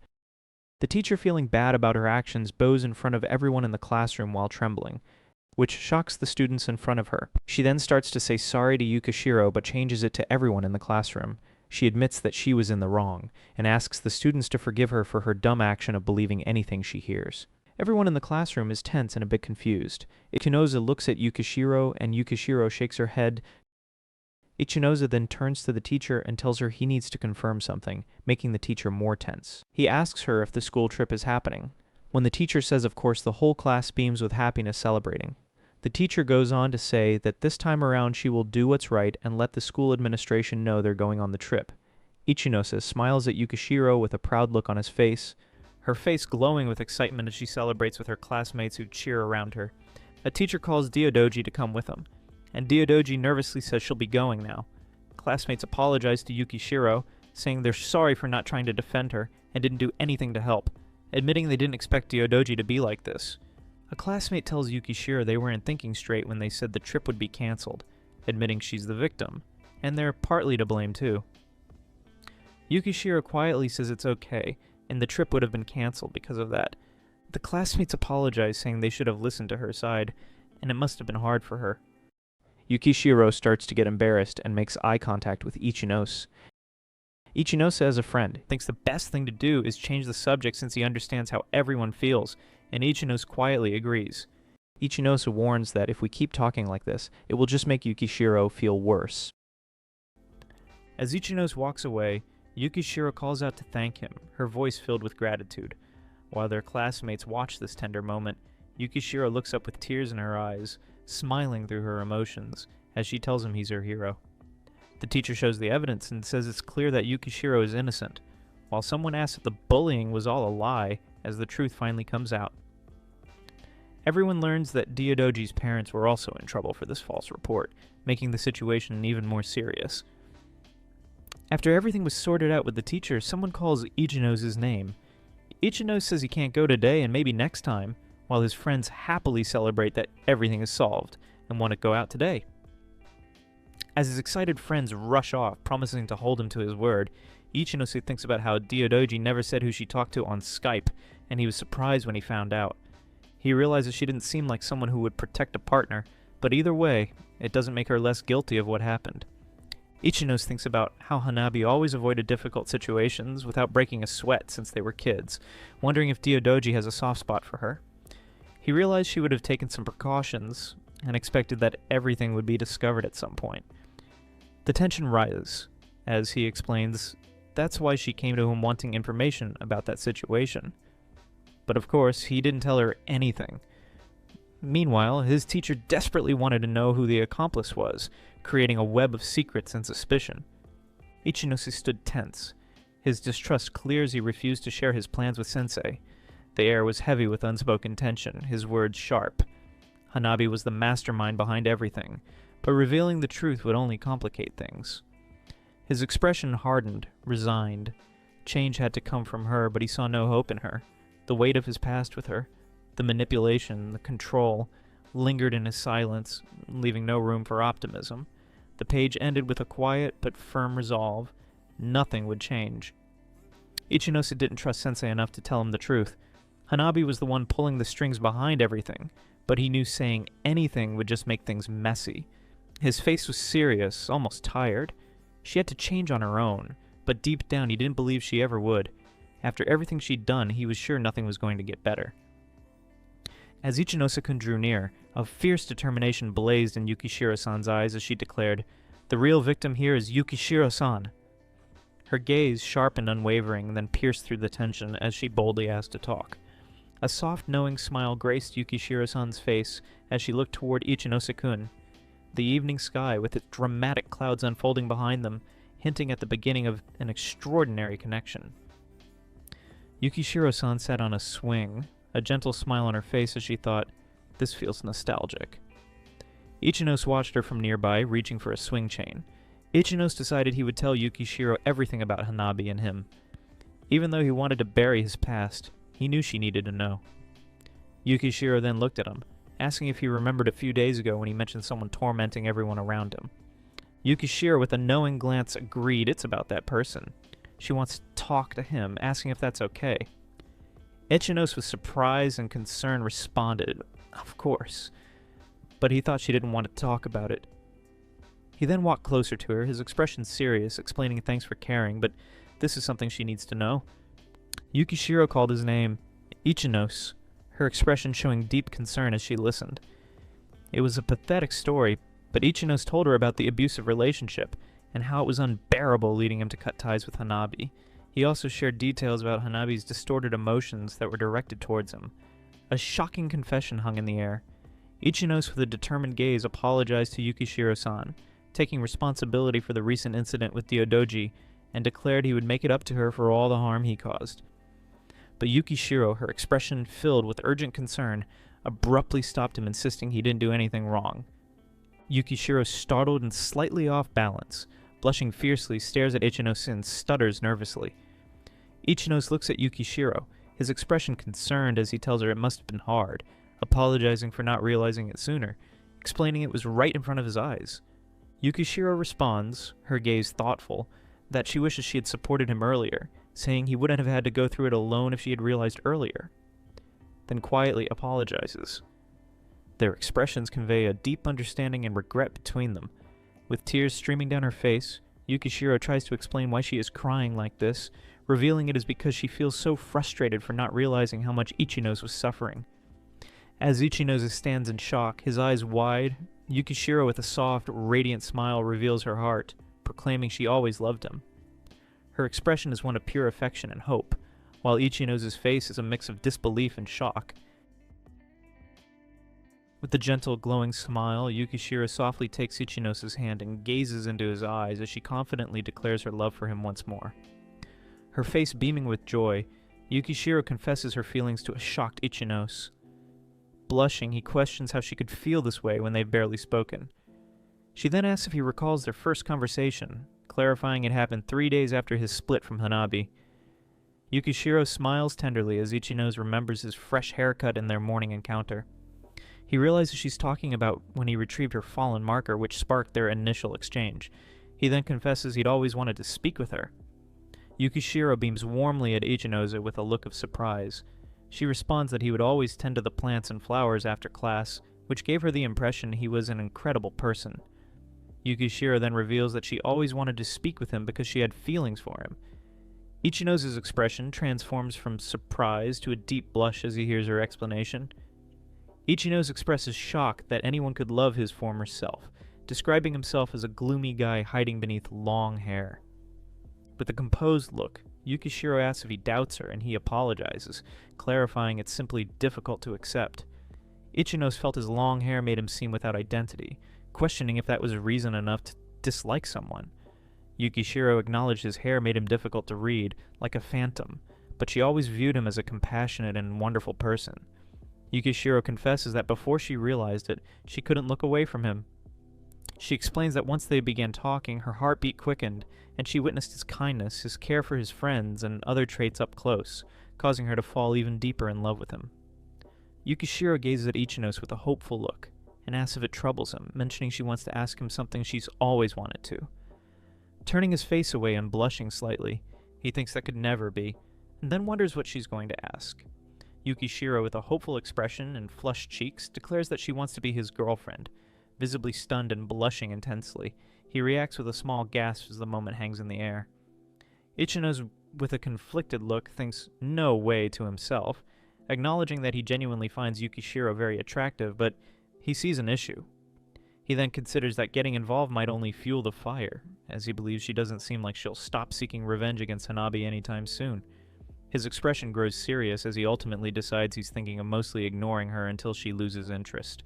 With a conflicted expression, he thinks that it's for the best. He worries that if he were dating Yukishiro, Hanabi might target Yukishiro again. He considers that if it were just him, he would likely ignore it and manage. However, for Yukishiro's sake, he believes it's probably better if he doesn't date her. Meanwhile, Yukishiro, with a determined yet gentle expression, thinks to herself that she'll be fine no matter what occurs. Ichinos, with a slightly worried look, considers that he isn't doubting Yukishiro's words, but that he just never imagined he'd become such an important presence to someone. He questions if the only reason he thinks it's better if he doesn't date Yukishiro is because he has no feelings. Yukishiro, with a determined smile, then asks him to try dating her just to see how things go. A trial relationship. Ichinos, visibly shocked and surprised, reacts with a startled look. Yukishiro, blushing and determined, proposes a trial relationship. Wanting to prove her feelings to Ichinose, she promises to be fine regardless of what happens. Surprised, Ichinos reconsiders his worries about hurting her, and seeing that refusing might be worse, asks if a trial relationship is truly acceptable to her. Yukishiro, with a hopeful expression and flushed cheeks, expresses that she'd be happier if she were given a chance, rather than being rejected outright, making Ichinos think she is adorable to himself with a soft blush. With a hopeful expression, Yukishiro asks Ichinose if it's okay to get his contact information, to which he agrees. As they walk away, Ichinos politely apologizes, stating he just realized he hasn't been in touch with anyone lately, adding that he doesn't have anyone registered except Hanabi, whom he has also blocked. Yukishiro, with a soft gaze, then asks if it bothers him, mentioning she wanted to ask him something she'd always wanted to. She then proposes a trial relationship, wanting him to see what happens, and assuring him she'll be fine, making Ichinos surprised, and consider that refusing might be worse. Yukishiro then blushes and states she'd be happier with the chance than outright rejection, causing Ichinos to think she's adorable. Finally, Yukishiro asks if she can contact him anytime, even when there's nothing specific going on, to which Ichinos happily agrees, saying, "Of course, anytime." Ichinos then reflects on his emotions, feeling they are somehow different from before. Ichinos, with a slightly thoughtful expression, notices Hanabi in the distance, and thinks she's here once more, while Yukishiro also observes from nearby. Yukishiro expresses gratitude to her upperclassman, asking if he protected her. Ichinos has a worried expression, looking ahead and thinking he'll encounter Hanabi once again, stating she knows he defended her. She then thanks him for not revealing anything about her involvement in what Daichi did. Her expression is a mixture of relief and slight bashfulness. Ichinos looks up with a serious expression, realizing he went too far, regretting his actions, and questioning what his love truly meant. As he walks with Hanabi, she confesses things hadn't gone as planned and expresses her desire to forgive him, revealing she had considered telling Yukishiro about their past, which would have complicated matters further.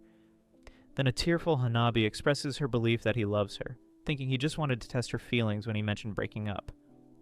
Ichinos wonders what she means. Then she states she'll forgive him, admitting she was out of her depth and ended up picking a fight, adding she likes him and asks for a break. Ichinos realizes he cannot ignore this situation, understanding he needs to repeatedly make her understand. Then blushing, she suggests a makeup kiss, admitting she didn't stand up for him. Ichinos looks at her and she intently tells him she hates his guts, explaining she chose not to get involved in his mess and kept quiet. Suddenly glaring, his expression shocked. She tried to grasp his arm, questioning what he was doing. Her hand then forcefully connected with his face, leaving him stunned. Her face twisted in shock, thoughts echoing disbelief as she processed the words that he hates her. Ichinos looked back at her, his expression unreadable as he leaves her on the street. A door creaked open then with a sudden bang as he entered the room. Ichinos sighed, his expression showing deep thought as he pondered the situation.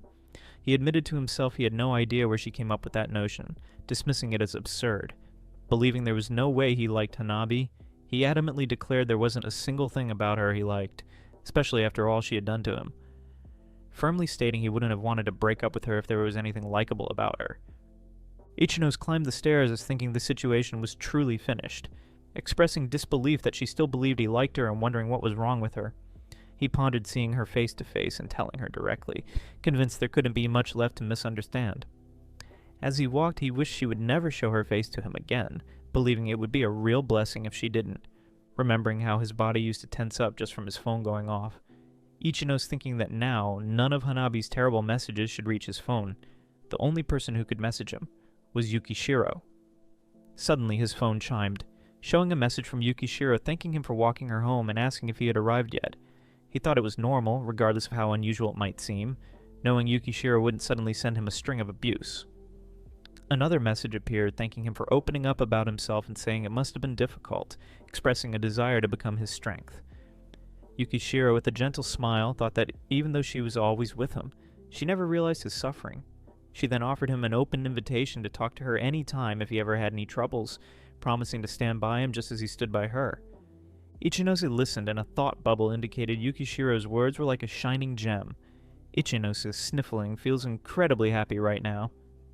He thanks someone for listening to his confession, saying he actually intended to keep it from her for a bit longer, but he said it in the heat of the moment. He then thinks about how, just until recently, she was some girl he had never spoken to, but now she is becoming more and more someone special to him, and she sends incredibly cute things. Ichinose realized that before he knew it, they had exchanged tons of messages. It was proper communication, neither side having something more to say than the other, and he had no idea messaging could be this thrilling. He then tells someone he doesn't usually send messages because he didn't have anyone to send them to, and apologize, saying he doesn't mean for them to comfort him. He's just telling them how things are, so they shouldn't worry about him. Ichinose is asked if he shouldn't have been contacted either. Then she asks if he doesn't like this sort of thing, and Ichinose thinks that, until now, he hasn't really liked it. He thought it's enjoyable to talk to her. Ichinose, deep in thought, receives a message that makes his heart race. He looks at his phone wondering why, as he only told her what he was thinking. Ichinose's heart raced as he read the message, a confession of affection that also playfully accused him of being a bad guy for stirring such feelings. This girl loved him. Just as the thought solidified, another message popped up. A simple yet thrilling statement that she had a proposal. He looked at his phone, the unexpected turn of events leaving him with a palpable sense of anticipation. Ichinose's eyes widened as he read the message. If he wasn't too busy, she wanted to go out on a date with her on Saturday. He reflected that this was the first time in his life he had been invited on a date. He recalled past experiences with Hanabi where she would drag him to places she wanted to go and called those dates, but he knew those weren't real dates. He had to reply, "She's cute." Ichinose, holding his phone, read the message that she liked him, so she wanted to go out, just the two of them, if he was okay with her. He thought it might be too formal, wondering what else he should say. Lying in bed, he finally replied that he's happy she invited him. Ichinose thought Yukishiro is adorable, saying to himself he can't believe such a wonderful girl exists in this world. He reflected that because of Hanabi, he spent his life not seeing any other girls. He felt incredibly lucky to be close to Yukishiro. Ichinose wondered what to prepare for their date, thinking it would be better to discuss it with her instead of trying to be cool and failing. He decided to just ask, sending a message about not knowing how to date and asking if she could teach him. A new message replied that it was her first date too, and Ichinose responded. Ichinose felt a surge of responsibility, realizing he had some big responsibilities on his plate, and had to make sure she enjoyed the date. He was surprised, finding it incredible that they both thought the same thing simultaneously. After that, their conversation took off, and they spoke for about 2 hours discussing the plans for their first date with Yukishiro. Yukishiro held a piece of clothing, her eyes shimmering with excitement as she thought, she can't wait for the date. It was Saturday, and he woke up at the same time he normally would on a weekday, finding it was still 9 a.m. Munching on his meal, he thought they were meeting at 11. He still had plenty of time. He considered the weather was nice. He guessed he would head out early. If he walked all the way to the station, he should arrive right on time. As he prepared to leave, a sudden bang made him shiver. He heard a clang and clatter, then realized that it had happened again for the third time. He wondered if he was imagining things, questioning what it was. He remembered how he had pushed her away as forcefully as he could. He supposed if she ever approached him again, it would make her nothing but a stalker. He stepped out, commenting to himself that there was no way it was her. He chuckled nervously, thinking no one was around, but it felt like he was being watched. He arrived at the meeting spot, looking around and thinking he was here 30 minutes early. Then his eyes widened and he let out a surprise sound as he saw her sitting calmly and scrolling on her phone as if already waiting. Her hand twitched, perhaps in anticipation. He took a deep breath, panting a little from his walk, and called out, "Yukishiro." She looked up startled, then smiled. He admitted he was actually a bit nervous and ended up getting here super early. He then said to Yukishiro that he had mentioned it before, but she was incredibly cute. Her face flushed with a deep blush. She asked Ichinozu to stop being such a flirt. He wondered. He just told her how he felt. Why was she upset? If one looked a little closer, it appeared she was just blushing. He then thought about how, in just a month, a closer bond with Yukishiro had formed, even though much was still unknown about her. Being together today, he hoped to learn more about her. A moment passed, then he spoke. Shall they get going with their date? With a gesture of his hand, he extended it towards her, her expression showing a hint of thoughtfulness. She looked surprised and wobbled. He wondered why she was so nervous and why she took his hand. With a surprised exclamation, she held his hand. Shock coursed through her. Had a terrible mistake been made? Intense embarrassment nearly consumed her. A blush crept across his face as he stared. An apology was offered, swiftly followed by reassurance to not worry about it. He offered to hold her bag, thinking it was normal on a date. He remembered how other guys did it and how Hanabi always made him carry her stuff. But when Yukishiro looked confused, he realized he was wrong and called himself an idiot. She stayed calm and told him not to worry. She apologized for jumping to conclusions. He lowered his head, said sorry, and promised to be more careful next time. She teased him, saying his hand looked like he wanted to hold hers. He got shy and laughed. She smiled, saying, "Many guys do that." He apologized, then offered to carry her bag. She pouted a little and told him not to worry. Things felt softer between them. She looked down, blushing, and said she didn't want him to carry her bag. She just wanted him to hold her hand. He froze, surprised, scratching his head while answering with a quiet, "Yeah." She smiled shyly and said, "Okay." Slowly, she reached out her hand toward him, and as their fingers touched, her hands shook a little. Ichino stared at her blushing face as his heart raced. Thinking Yukishiro asked him out on a date, and the least he could do was make her happy. He looked at her hand reaching toward his chest tightening. She gently asked, "Shall we?" And before he could respond, she stumbled into him, falling softly against his chest as his eyes widened. Ichinos asked if they should go, blushing. Yukishiro covered her mouth, trying not to cry, and said she was really happy. He looked at her, thinking she looked adorable. She blushed more and hid her face. He smiled and softly said, "Yeah." As they held hands, Ichinos asked if they should go, blushing. Yukishiro covered her mouth, trying not to cry, and said she was really happy. He looked at her, thinking she looked adorable. She blushed more and hid her face. He smiled and softly said, "Yeah." As they held hands, Yukishiro cheered, saying she got to hold Ichinos' hand. She smiled wide and looked so happy it made his heart skip. He blushed, staring at her bright face, thinking she was adorable when she's happy. Yukishiro looked up, asking if he was really okay with a library date. He nodded with a soft smile and said, "Yeah." They both seemed shy but happy, quietly enjoying the simple moment they chose together. A few days ago, Ichinosu sent a message asking if Yukishiro had anywhere she wanted to go. Ichinosu lay on his bed thinking about where they should go. He looked at his phone and said he wanted to go wherever she wanted. Yukishiro suggested a place he usually spends his days off. She wanted to know him better to understand his likes and dislikes. Her eyes were warm as she said she wanted to know him as a person. Yukishiro looked around the library and asked if they weren't allowed to talk. Ichinosu quietly answered only in the study room. She leaned closer and said it would be okay as long as they kept their voices down. He pointed to the rule on the wall. She smiled when she read it. "Do not inconvenience others. Speak quietly." Ichinosu stood still as the soft sounds of reading filled the library, his eyes catching a mother telling a picture book story to her child, the peaceful scene gently pulling at something inside him. Yukishiro noticed his gaze and asked if he came to the library often, smiling calmly when he said he did whenever he had nothing to do, while others quietly focused on their own reading. Yukishiro stood still among the tall shelves, her eyes shining as she looked around, feeling like she was floating in a sea of books surrounded by calm and stories, her heart full as she whispered to herself how much she loved that feeling. Ichinosu walked between the tall bookshelves, saying it felt like he was a fish out in the deep sea. As she held a book in her hand, he looked at her and quietly asked, "What kind of books does she like?" The calm of the library wrapped around them. Yukishiro smiled gently, saying she liked that analogy. Yukishiro asked if he ever read any before, her tone warm and curious. Ichinose hesitated, admitting he hadn't really read much, not just sci-fi. She shared how she was into Western sci-fi at the moment, and that made him pause. With a soft smile, he said he'd try reading some. Now that he's no longer Hanabi's slave, he finally has free time. Freedom that feels strange but full of possibility. Yukishiro smiled brightly, saying, "This world is full of so many good books and that he will have a great time." Ichinose looked at her and said, "That's wonderful."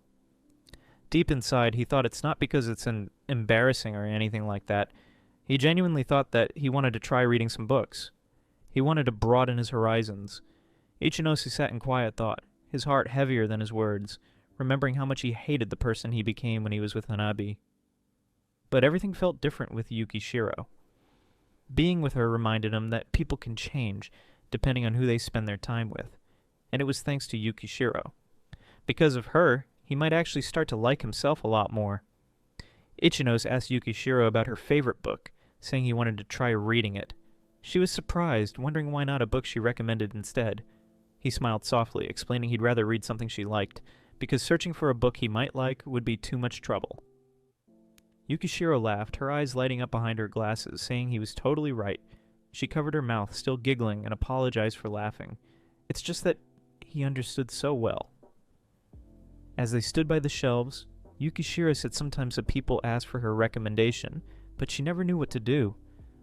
Talking to Ichinose made it finally make sense. He was the first person to ever ask what her favorite book was, and that made her happy. She smiled gently and told him, "That's why I like you, Ichinose." Yukishiro smiled softly and reached out her hand, saying, "Come here." She led Ichinose through this quiet rows of bookshelves, the light glowing gently around them. Stopping in front of a shelf, she pointed to a book and said she really liked this one. Ichinose flipped through this book she gave him, curious as he held it in his hands. Yukishiro leaned closer, her eyes soft behind her glasses, pointing gently to a page. She said she especially liked this part. As they sat close together, Yukishiro leaned in to show him a page and their shoulders brushed. Ichinose froze, his heart thumping, completely caught off guard by how near she was. Yukishiro turned her head slightly, light catching her hair as her expression softened. Their faces are just inches apart when she quietly asks if he wants to kiss. Yukishiro gently grabs his shirt, her voice calm but clear as she asks if he ever kissed Hanabi. His heart races, and all he can do is whisper her name. Just as the air between them grows heavy with tension, a loud screech breaks through the moment. A girl bursts in wide-eyed and panicked, her face frozen in shock. Hanabi stepped forward with a sharp smile, throwing harsh words at Ichinose, mocking his popularity and calling it fake happiness that could vanish any time. She glared, but he didn't flinch. He stared back, asking why she was still there. Her voice shook as she tried to hurt him again, but Ichinose calmly told her to stop wasting her time. He didn't care what she thought, and all he wanted was for her to leave him alone.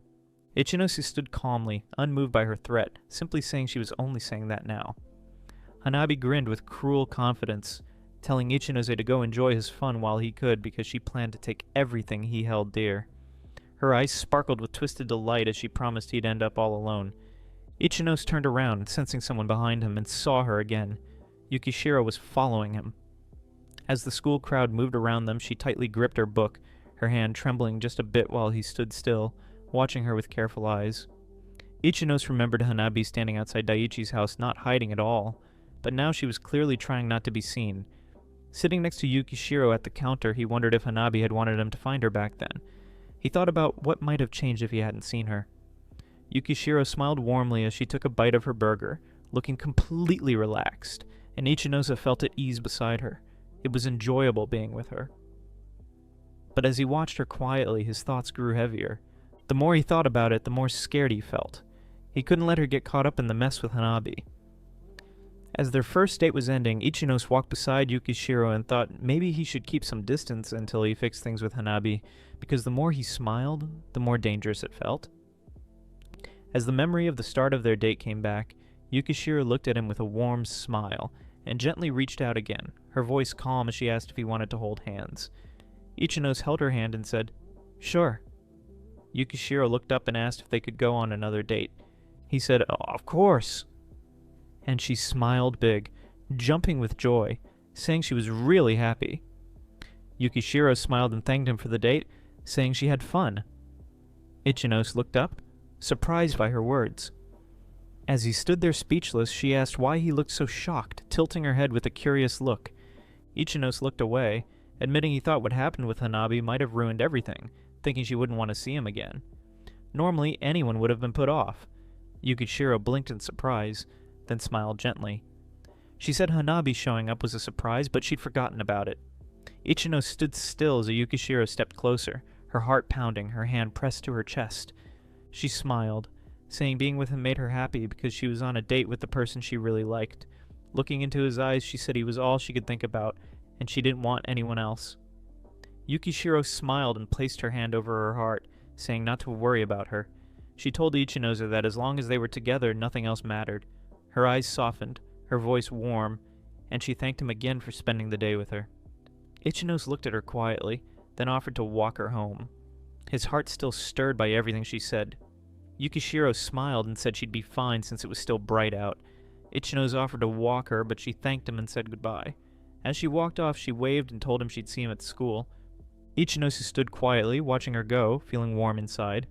As she ran off, Yukishiro suddenly turned back and shouted her feelings with a bright smile, saying she loved him no matter what.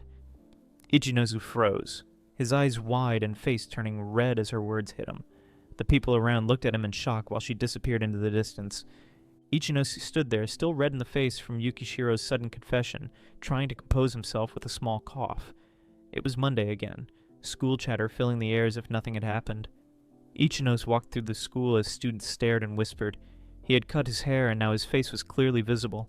Some wondered why he changed. Others didn't recognize him at first. He kept walking quietly while the crowd grew curious. Something about him felt different now. Ichinozu was surprised when a classmate told him that all the boys were copying his haircut. He didn't understand what was going on. His small change had suddenly become a big deal. Now everyone was talking about him, and something strange was starting to happen. Ichinozu touched his new haircut, confused why everyone was talking about it. Ichinozu stood in the middle of the crowd, surprised as he noticed more and more boys around him had the exact same haircut. One of his classmates pointed it out, saying even the cool kids were doing it now. Ichinozu looked down, thinking maybe he was overreacting. His hair was just plain black, so normal it felt unfashionable. He told his friend there was nothing special about it. But his friend replied that style depends on the person. With calm honesty, he explained that Ichinosu's kind of hair only worked because his face balanced it perfectly, something not everyone had. Ichinosu found out his hairstyle was trending, not because of the cut, but because it looked good on him. His friend said other styles use gel or shape, but his needs the right face. Even Kuragaya, the guy who took his ex, was copying it. Ichinosu looked around and saw more boys with the same hair and realized his look had become the new fashion. Ichinosu couldn't believe people were really copying his haircut, and started to think maybe it was Kuragaya they were imitating. Kuragaya casually told a girl he copied the style, but his friend shut that down, saying, "No guy actually wants to be like Kuragaya. No one even pays attention to him." Even when Kuragaya's name came up, Huki didn't get as upset as before. The whole thing just made Sports Day feel even more disappointing than expected. After Hanabi rejected him, he stayed quiet for a while, and compared to before, it's like he just disappeared. No girls talk about him anymore, but even now, after looking around, someone said only Ichinosu can pull off that haircut. The cool guys tried it too, but they just can't make it work like he does. Ichinosu didn't understand why people kept copying him.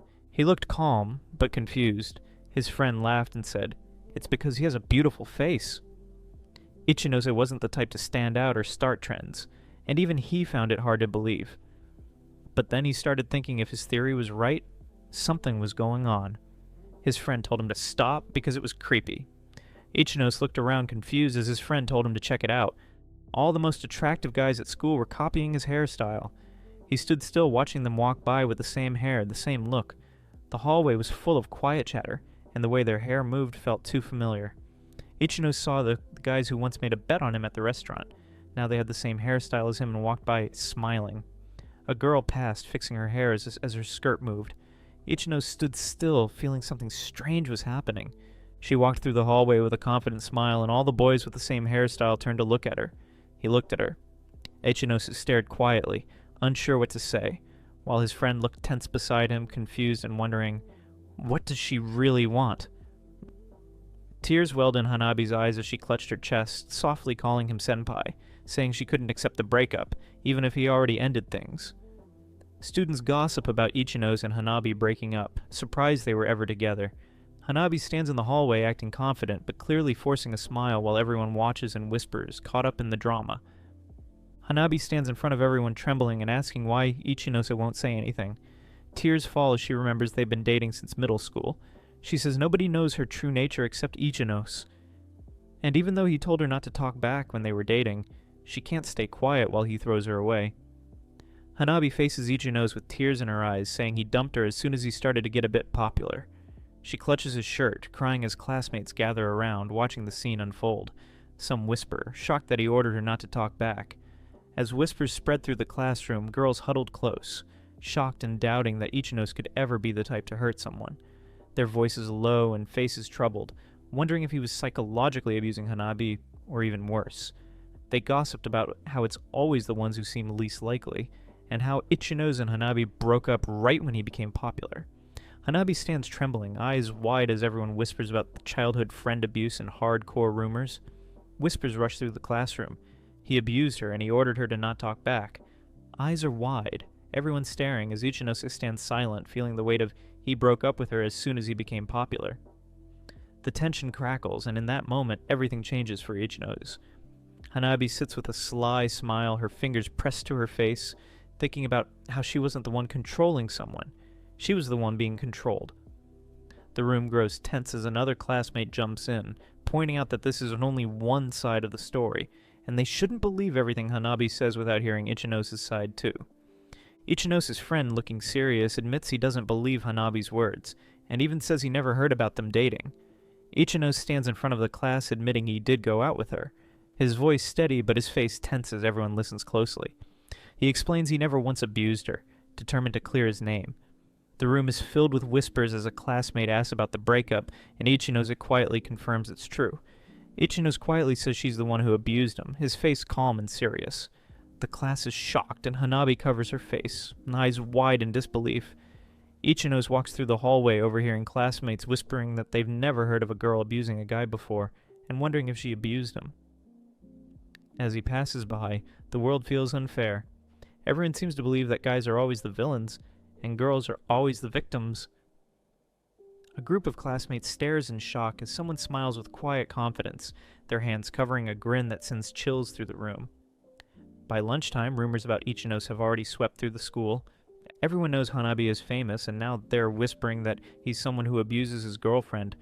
The news spreads fast, and Ichinose feels the sting of every glance and every shiver from his classmates as they pass by, treating him like he's dangerous. He remembers he was never treated this badly, even when he had long hair. Ichinose sits alone feeling hurt as classmates who once liked him now avoid him because of a rumor. He knows Hanabi wanted this to happen.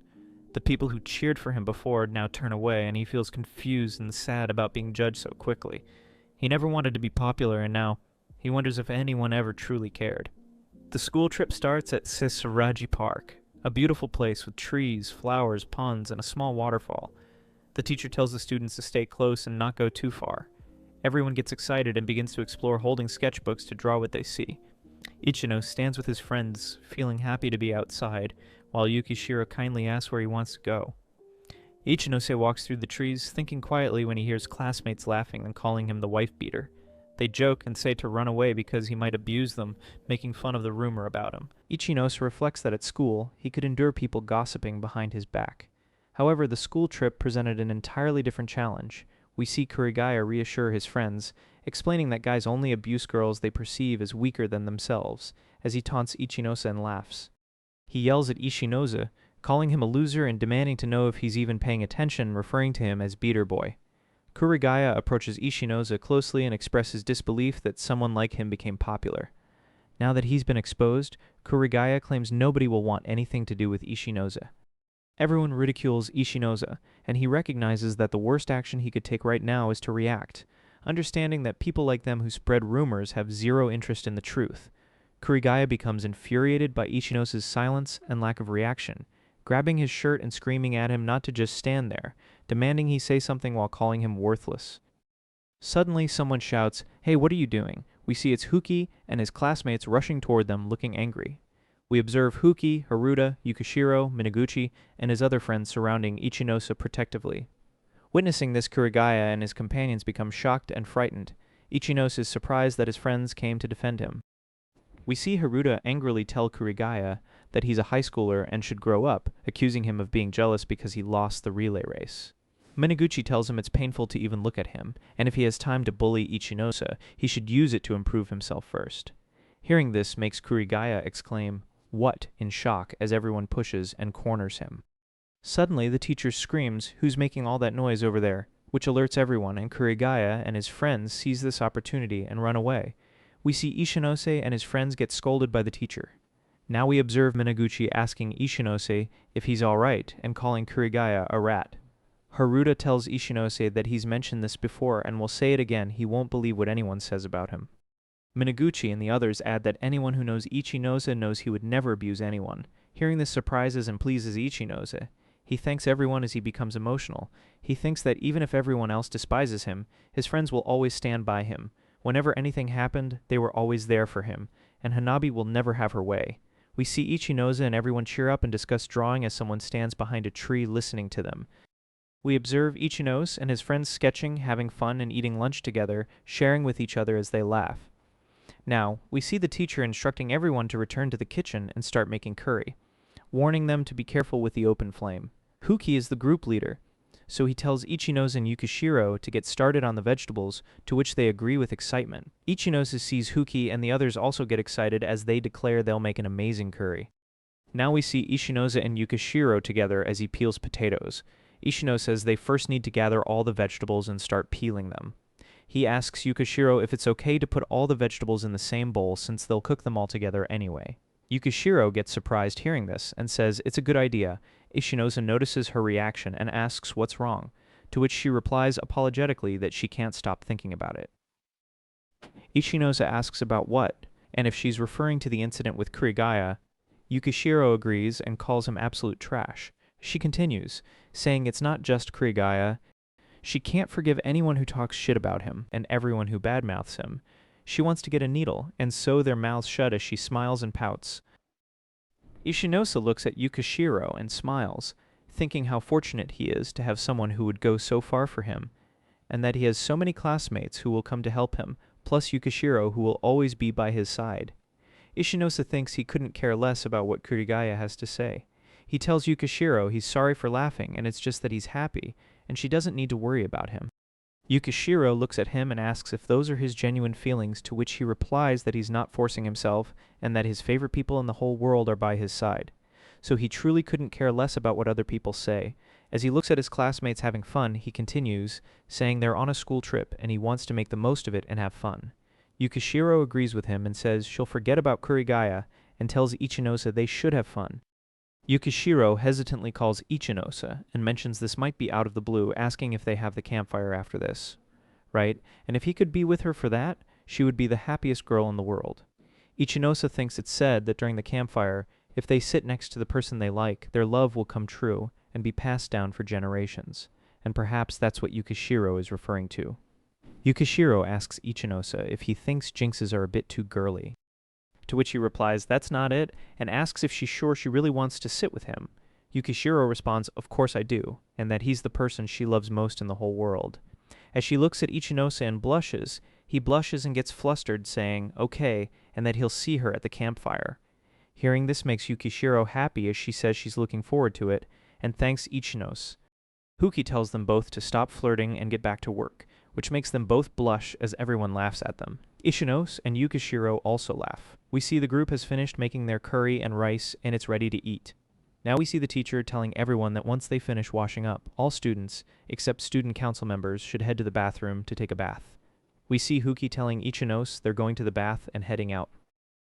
Ichinose enters his room and sees there's a letter under his bag. We see the letter asking him to come behind the main building before the campfire starts. We see this letter is written by Yukishiro. Ichinose thinks this letter is definitely Yukishiro's and that she must have left it here when he was out somewhere. Ichinose questions himself, wondering what she wants to discuss since they're meeting straight after this. He thinks it must be something serious if she wants to talk about it alone and runs to the back of the building.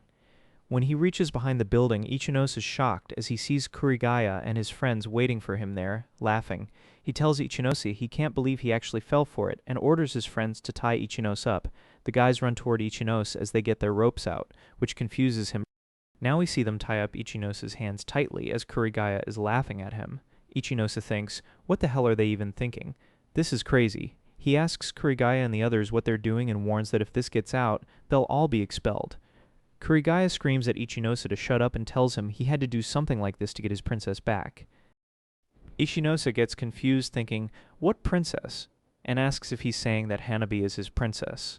Hearing this makes him blush and embarrassed, and he tells the others to gag his mouth shut. Ichinose looks at them and thinks they certainly came prepared. Even if he tried to struggle, they have him outnumbered, and he thinks he should just see how things develop. In his pocket, he still has the knife he used for cooking. If he has a chance, he'll use it and escape. He thinks if they had called him out after getting into the bath, he'd be in real danger. Now we see Kurigaya say all they have to do is take Ichinose to the appointed location. As he looks at his phone, they grab Ichinose and take him through the forest. We see everyone tired. Kurigaya says this is perfect, and out here, nobody can hear Ichinose even if he screams. He ties up Ichinose to a tree and says it looks like he can't join the campfire now. Ichinose thinks Kurigaya is right. Even if he screams, there's no way anybody would hear him. Ichinose asks if Kurigaya doesn't want him there for the campfire, and is that why he's doing this? We hear someone say, that's right. We see it's Hanabi as she tells them they did a good job capturing Ichinose for her. As she greets Ichinose, he's surprised seeing this. Now, we see Hanabi tell Kurigaya he did good work and that he can go now. As she shoos him away, he tries saying something but then runs away. Ichinose thinks Hanabi isn't even in their year at school, and he can't believe she managed to come on this trip. Hanabi tells Ichinose that now those nuisances are out of the way, they should have a nice long chat, just the two of them. As she blushes and looks at him, Ichinose thinks Hanabi joined another grade school trip just to cause trouble and that she must be out of her mind. Ichinose tells her he already told Kurigaya and his goons that if he reports this, they're getting suspended. Hanabi laughs at this and tells him who cares if she gets suspended and that she knows all about the school trip jinx and that's why she can't let him join the campfire. Hearing this makes Ichinose say what in shock. She tells him she knows Yukishiro invited him to the dance and tells him not to even think about running away because they're going to spend some time together at the campfire. Ichinose asks if she went out of her way to sneak onto the school camp just to mess with him. To which she says, of course. Ichinose says he can't believe it because she did all this just for that, to which she replies, all this just for that? You're such a meanie, and this is super important to me. Do you realize all of this is your fault? If you only cared about the rumors going around, you would have stayed home, and none of this would have happened? We see Ichinose silent as he tries to get his hands free. Hanabi continues, asking why he doesn't take time to think about his actions, and that she'll help him remember how much of a sinner he really is. Everyone at school hates him the same as before, and she asks if he hasn't realized she's the only person he has as she laughs at him, saying this serves him right. But we see Ichinose has his hands a little free now, as he thinks he's managed to get this far and just a bit more, as Hanabi is still laughing. Ichinose manages to get his knife and free himself. Seeing Ichinose freeing himself surprises Hanabi, and she asks how he got out of those ropes. Ichinose replies, saying instead of copying Yukishiro's handwriting and getting Kurigaya and his gang to find a gag, she should have spent that time doing more research on how to tie a rope properly. As she gets shocked, we see Hanabi annoyed as Ichinose thinks there's no point wasting his time here any longer, and Yukishiro is waiting for him. Ichinose heads back, and as he's going back, Hanabi follows him and tells him to stop, refusing to let him go back to her. Hanabi keeps chasing Ichinose as she's out of breath and desperate. She reaches out to Ichinose as he's walking away, and she suddenly slips and falls down screaming. After Hanabi falls down, Ichinose finds her and sees she's laying there, asking himself, what is she playing at? And slowly makes his way down to her. When he finally reaches her and sees her, he sees her leg is completely broken and twisted in the other direction as she screams and cries in pain. Ichinose, looking at her, thinks that on the school trip they do attendance every night before bed, and when they do, they'll realize he's missing. But for someone like Hanabi, who isn't supposed to be here, no one would know she's stranded. There's no counting on Kurigaya and his goons to help. If he leaves Hanabi like this, nobody will come looking for her. All jokes aside, if he leaves her here, it would be the same as leaving her to die. Ichinose continues, thinking he'll climb up the cliff and inform one of the teachers, but suddenly hears Hanabi call him. As he looks at her, she turns away and curls up as she shivers. Ichinose thinks Hanabi has an unusual fear of the dark and is probably afraid of being left behind. The flashlight she brought is broken and the moon has disappeared somewhere behind the clouds, and she must be trembling in fear with no light and everything cloaked in darkness. He looks at her, and thinks that, up until now, he's avoided showing Hanabi any sort of kindness. But even with his attempts, she still keeps coming at him, and he asks himself, maybe it's time to change tactics. He continues, thinking Hanabi's only weakness is the dark, and he's never seen her like this before. He'll do her a favor and put her in his debt, and then he'll make her promise never to talk to him again. He doesn't know if it will work, but there's a chance he can get rid of her, and he tells himself he should do it. He sits down next to Hanabi. Seeing this shocks her, and she asks what he's doing. Ichinose tells her he knows she's afraid of the dark, and there's no way she would be able to climb up that cliff in this darkness. There's a roll call after the campfire ends, so if he stays here with her, it will take them about 30 minutes to find them. He continues, telling her that if the pain becomes unbearable, he can call someone to help her if she'd like. Hanabi squeezes her hand and asks Ichinose why he's being so nice to her, and she had thought he would just leave her here. Ichinose replies, saying she does have some sort of self-awareness of her own actions. Ichinose tells her she would probably say, "Oh, senpai, you didn't leave me all alone. I guess that means you still love me or something." He looks at her as she's in pain and sadness. He thinks that even if she acts like a sweet girl in front of others, when she's in front of him, she never shows any sign of weakness, and she's the kind of person who would rather die than show him any weakness. That's why there's no way she's acting right now, and he asks himself, maybe her injuries hurt too much for her to think straight. Ichinose looks at her face and sees tears coming from her eyes, which shocks him. Ichinose suddenly thinks, is she crying? As Hanabi tries to wipe her tears, but she keeps crying uncontrollably. She tells Ichinose she already knows he doesn't like her, and that she gets it as she keeps crying. We see Hanabi cry and say she always knew Ichinose didn't like her. Hearing this confuses Ichinose, and he thinks, what is she talking about? What kind of situation is this? He continues, thinking it's true he wanted to try being nice to her so he could end this relationship without any hard feelings between them. But he wasn't expecting something like this. As he looks at her cry, we see Hanabi say she didn't want to face the truth, and that he was supposed to be her one and only senpai for life. She never wanted to tell him that. She just didn't want to accept that he didn't actually like her. She continues, saying ever since he left her, he started acting cold, and only at times like this does he act nice to her, and she can't put on a front when they're like this. As she continues crying, seeing and hearing all this, Ichinose thinks there's no way he's going to believe those tears and asks how long she's going to put on this act. Hearing this makes her sadder as she cries harder, telling him she's not acting. He tells her he's not going to listen to her deception, to which she says it's okay if he doesn't believe her and that she's been awful to him for a long time, and she tries to sit up. She asks if it's okay to ask him a question, why did he say he wanted to cut all ties with her? Ichinose says why, and that he doesn't see the need to explain that to her, to which she says she won't know unless he tells her. She just couldn't accept it and kept wanting to ask him.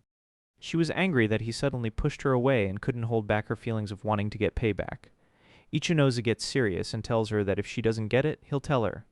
He says ever since he first met her in kindergarten, she's harassed and tortured him. Finally, after 10 years of pain, he was able to get rid of her. Hearing this confuses Hanabi, to which Ichinose tells her to stop playing dumb. Every time she spoke, she called him stupid, trash, worthless, and that's why he grew up with serious confidence issues. He continues, saying she had him dancing in the palm of her hand, wanted to treat him like a slave, and constantly hurled abuse at him, asking if she's forgotten all about it.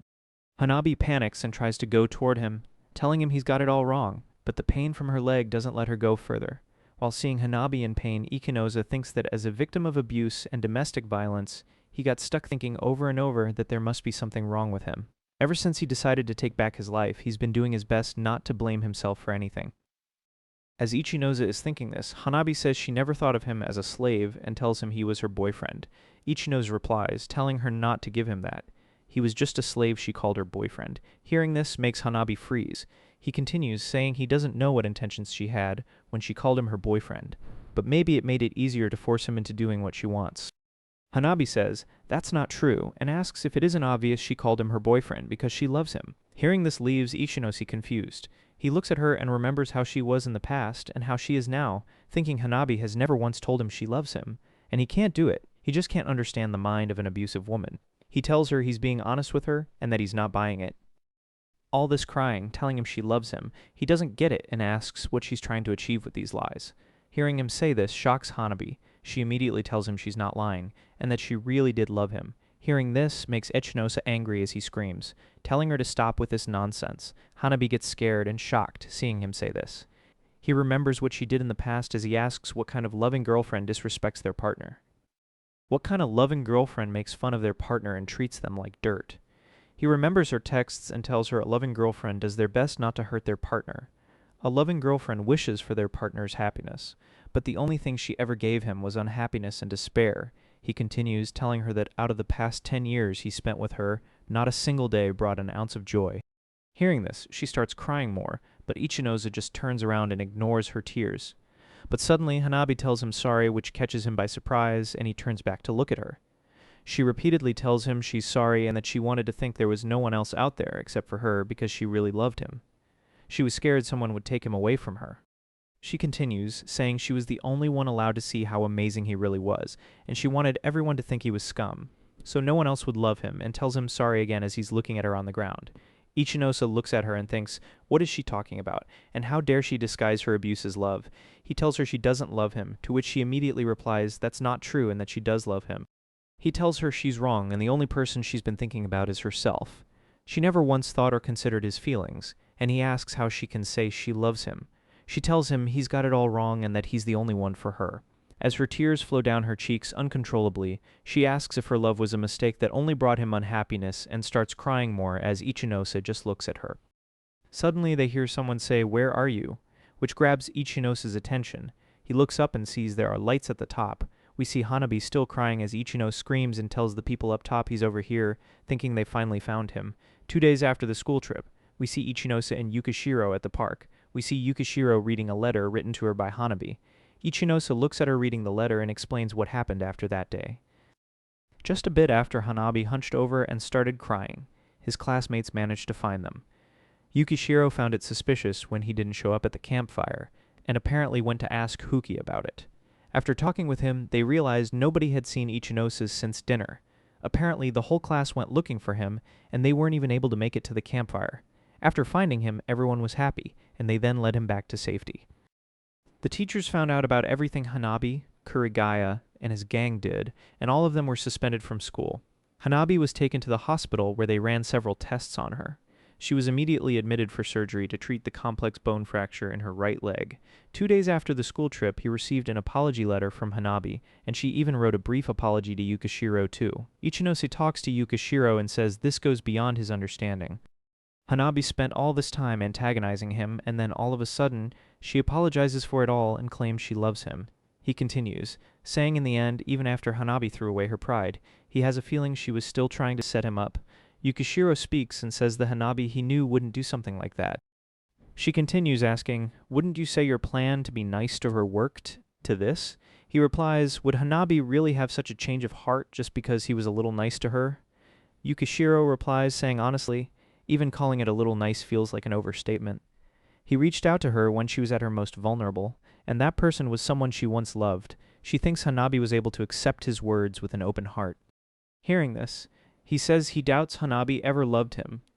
To this, she says everything Hanabi did to him was wrong and he has no reason to forgive her, and tells him she has a little theory she wants him to listen to which he agrees and listens.